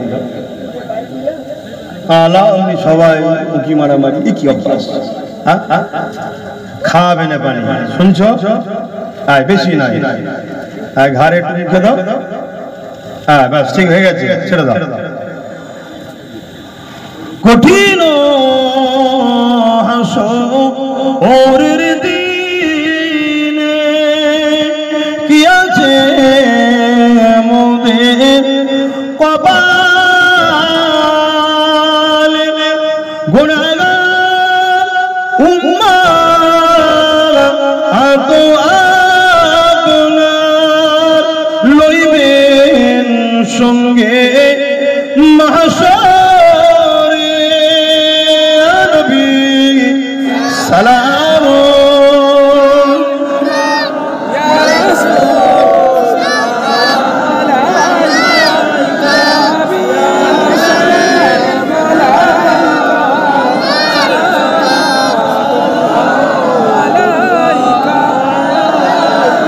সকলে বসুন বালাগাল উলা বিকামালিহি কাসাবাত দুজা বিজামালিহি হাসানাত জামিউ বিসালিহি সাল্লু আলাইহি ওয়া আলিহি আল্লাহুম্মা সাল্লি আলা সাইয়্যিদিনা মাওলানা মুহাম্মদ ওয়া আলা আলিহি আমার আব্বা জানেরা হুজুরের আলোচনার মাহফিল হুজুরের কথা কিছু বললাম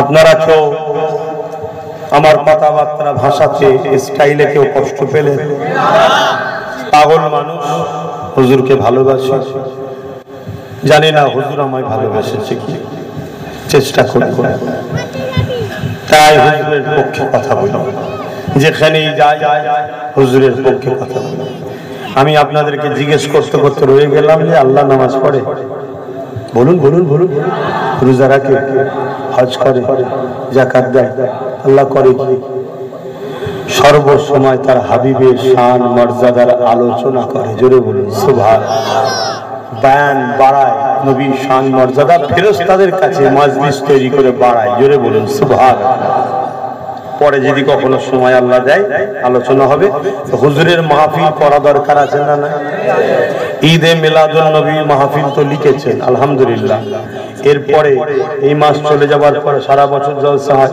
আমার মনে হয় প্রত্যেকটা মাহফিলের পিছনে লিখে দেওয়া দরকার শানে মুহাম্মদ রাসূলুল্লাহর আলোচনা সভা মাকামে মুহাম্মদ রাসূলের আলোচনা সভা কেন এই যুবকদের ঘরে নবী চিনাতে হবে এরা নবী ছেড়ে দিয়েছে বলেই তো এই সুযোগে সব 2 নম্বর গুণে এদের নেতা হয়ে বসে আছে কথা বুঝে আসছে তো সেই জায়গায় আমি আপনাদেরকে এই মেসেজ দিলাম আলা হযরত আশিক রাসূল ছোট হুজুর পীর কিবলা রাহমাতুল্লাহ আলাইহি আশিকে জোরে বলে রাসূলের পাগল ছিলেন উনি ওয়াজ করতেন এইভাবে নবী নবী করতেন শুনেছেন তো নাকি হ্যাঁ ওনারই তো পুতা আমি ওনাকে দেখেই তো শিখেছি গাছ যদি ভালো হয় ফল তো ভালো হবে ইনশাআল্লাহ তাই তো নাকি তাই আপনারা যারা আছেন হুজুরের হয়ে যান আপনাদের বাচ্চাগুলো দেখবেন ছোটবেলা থেকে তো হুজুর হুজুর করবে তবে হ্যাঁ এই যে ঝান্ডাগুলো দেখছেন এগুলো ভালোবাসার নিশানা কিন্তু প্রেম করতে গিয়ে বিয়াদবি না হয় এর সম্মান করবেন একে আদর করে গুটিয়ে যত্ন করে প্যাকিং করে গুছিয়ে সুন্দর করে বাক্স আতর গুলাম মেখে তুলে রাখবেন আবার পরের বছর বার করবেন এটা না পড়ে যায় কথা মাথায় ঢুকছে খাতরাই পেয়ে যাবে ক্ষতি হয়ে যাবে আশিক রাসূল ছোট হুজুর পীর কিবলা রাহমাতুল্লাহ আলাইহি ওফাত দিবস কবে জানো কাল বা পরশু 21 আশ্বিন মঙ্গলবার ওই দিনকে স্মৃতি হিসাবে ফুরফুরা শরীফ আহলে সুন্নাত ওয়াল জামাত নামক সংগঠন আমি যে চালাই সেই সংগঠনের নবম বার্ষিক অধিবেশন চলছে হবে আপনাদের সবাইকে দুপুরবেলা দাওয়াত দিলাম 10টা থেকে শুরু হবে 1টা পর্যন্ত কথা বুঝে আসছে? একটার পর জোহরের নামাজ, নামাজ বাদ গরিব ভাইয়ের বাড়ি গরিবানা দুটো তাবারুক হিসাবে খেয়ে আসবেন, বলুন ইনশাআল্লাহ। এবং যেদিন যে হুজুরের দোয়ার মাহফিল সাবরে সানি হয়, সালে সব হয়, সেদিন আল্লাহর ওলি রূহ বড় খুশি থাকে, জোরে বলুন সুবহানাল্লাহ। তাই অন্য দিন জিয়ারত করলেও তো হবে, কিন্তু ওই দিনটা একটা খাস দিন, তাই হুজুরের মাজার মোবারক জিয়ারত করেও আসবেন, বলুন সুবহানাল্লাহ, বলুন ইনশাআল্লাহ। তো যাই হোক, এখন আমি একটা শেষ কথা বলবো, হুজুরের আলোচনা সভা হওয়া দরকার আছে না নাই? হুজুরের পক্ষে না বিপক্ষে চিনবেন কি করে? ইমামকে, মুফতিকে, মাওলানাকে চিনবেন কি করে? চিনার একটা ছোট্ট নমুনা বলে যাবো, অসুবিধা নেই তো? যদি অন্য কারো অসুবিধা হয় আমার কিছু করার নেই, নমুনা বলে যাচ্ছি। নামাজ দিয়ে, রোজা দিয়ে, দাড়ি দিয়ে, টুপি দিয়ে মোমেন চেনা যায় না। চিনতে গেলে আপনাকে তার সামনে হুজুরের কথা বলতে হবে। হুজুরের কথা শুনে যদি তার চেহারায় খুশি দেখতে পায়, হুজুরের মুজিজা শুনে তার দিল খুশি হচ্ছে, চেহারা দেখলে বোঝা যায় না যে আনন্দ হচ্ছে, জানবেন এ গুনাহগার হতে পারে, এর ভিতরে ঈমানটা আছে, জোরে বলুন সুবহানাল্লাহ। আর আলেম উলামাদের ঘরে চিনবেন কিভাবে? আলেম উলামাদের ফলো করো। মসজিদে 4 সপ্তাহ জুম্মায় 1 মাস হয়, 4 সপ্তাহ জুম্মায় 1 মাস হয়, ফলো করুন। 3 সপ্তাহ যেন ইমাম নবী নবী করে, শুনছেন না? শুনেছেন? 3 সপ্তাহ যেন ইমাম নবী নবী করে। আরে নামাজে যদি কিছু খুঁতখাত হয়, ত্রুটি বিচ্ছেদ হয়, ও তওবা করলে মাফ হয়ে যাবে, আল্লাহ পাক রহমান রহিম মাফ করে দেবে। হুজুর যদি না চিনে কবরে যাও আর মাফ নেই, শুনছেন না? শুনছেন? অতএব প্রতিটা মসজিদের ইমামের উচিত এই যুব সমাজকে নবী চিনানো দরকার। এরা নবী চিনতে পারেনি, এরা নবীকে ভুলে গেছে। নবীর মাকাম এদেরকে জানানো দরকার, নবীর শান, নবীর আজমাত, নবীর ইফাত, নবীকে আল্লাহ কত ভালোবাসে, কে তিনি, এদেরকে জানানো দরকার। এদের প্রত্যেকটা বাচ্চা বাচ্চা যুবক সবাই নবীর বিষয়ে কোনো কথা হলে এরা যেন নিজেরা মাইক ধরে লক্ষ লক্ষ লোকের নেতৃত্ব নবীর পক্ষে এরা জানা যায়, জোরে বলুন সুবহানাল্লাহ। এটা যুবককে তৈরি করতে হবে। প্রত্যেকটা শহরে, অলিতে গলিতে, দোকানে বাজারে, হাটে ঘাটে সব জায়গায় এই যুব সমাজ যেন ওয়াজ করতে পারে নবী নবী। এদেরকে নবী চিনাও, নবীর মেসেজ দাও, আমার নবী কেমন ছিল সেই সবগুলো জানাও। এই জন্য 4টে জুম্মা হয়, 3টে যেন নবী নবী হয়। যেখানে দেখবেন ইমাম 3টে নবী নবী করছে, জানবেন এই কোরআনের পক্ষে আছে, জোরে বলুন সুবহানাল্লাহ। আর যেখানে দেখবেন নবীর আলোচনা কম, ও বড় মুফতি মাওলানা হতে পারে। আমি আপনাকে চ্যালেঞ্জের সাথে বলছি, কোরআন থেকে সরে গেছে। কারণ কোরআনের স্টাইলই হলো এটা, ইমানদারের সামনে যখনই ওয়াজ করবে নবীর আলোচনা করবে। আর যেখানে সর্বধর্মের মানুষ আছে সেখানে একত্ববাদের কথা শোনাবে। এটা কোরআনের স্টাইল। কোরআন খুলুন, যেখানে যেখানে আল্লাহ বলেছে ইয়া আইয়ুহাল্লাযীনা আমানু, হে ঈমানদারেরা, সেখানে আল্লাহ নবীর শান মর্যাদার কথা বলেছে। আর যেখানে বলেছে ইয়া আইয়ুহান নাস, মানুষ, মানুষের মধ্যে মুসলিম অমুসলিম সবাই আছে, সেখানে আল্লাহ একত্ববাদের কথা বলেছে। তো মসজিদের মধ্যে কারা থাকে? ঈমানদাররা না? সেখানে কি আলোচনা করতে হবে? এই তো কোরআন বলছে। সেখানে তুমি বছরকে বছর এ আলোচনা, ও আলোচনা, সে আলোচনা, একদম সুর দিয়ে কান ফেটিয়ে ফেলছে, নবীর কথা জানতে হবে কোরআন থেকে বেরিয়ে গেছে। এইগুলোকে চিনুন যুব সমাজ। আর মসজিদে যাও, তোমরা মসজিদে না যাওয়ার জন্য যে যা খুশি করছে মসজিদ খেলিয়ে, তোমরা যাও মসজিদে, কারণ তোমরা থাকলে কিছু করতে হবে না, শুধু থাকবে, দেখবে শয়তান এমনি চুপ করতে থাকবে। মনে থাকবে। তাহলে নবীর আলোচনা আমাদেরও করা দরকার আছে না নাই? আমরাও ফলো করতে হবে, আব্বাসকেও ফলো করতে হবে। 100টা জলসা শুনেছ আব্বাসে, মিনিমাম 70টাই যেন নবী নবী থাকে। আরো 30টাতে আদাস অজ হবে, নামাজের অজ হবে, রোজার অজ হবে, পাক পর্দা, হালাল হারাম সব অজ হবে, কিন্তু 70টা যেন নবী নবী থাকে। তবে জানবে আব্বাস কোরআনের লাইনে আছে, না হয় জানবে ইও ভটকে। আর এটা সিস্টেম বলছি, মানবেন না? মানবেন না? শেষ কথা, তাহলে আপনারা নবীর মাহফিল দেবেন না? দেবেন না? হুজুরের জলসা করবেন না? করবেন না? হুজুরের আলোচনার মাহফিল করবেন না? করবেন না? ব্যানারে লিখে দেবেন জিক্রে মুহাম্মদুর রাসূল সাল্লাল্লাহু আলাইহি ওয়াসাল্লাম, অর্থাৎ হুজুরের আলোচনার মাহফিল। কথা বুঝাচ্ছেন? লিখে দেন, তবে তো বুঝবো কে সুন্নি, কে হুজুরের পক্ষে আর কে হুজুরের পক্ষে নয়। কি গো, ভুল শেখাচ্ছি নাকি? ভুল শেখাচ্ছি? বেজার হলে সোজা রাস্তা বললাম তো, আনবেন না, দূরে থাকবেন, আসবেন না জলসায়, শুনতেও পারবো, শোনাতেও পারবো না, শুনতেও পাবেন না। এখন সে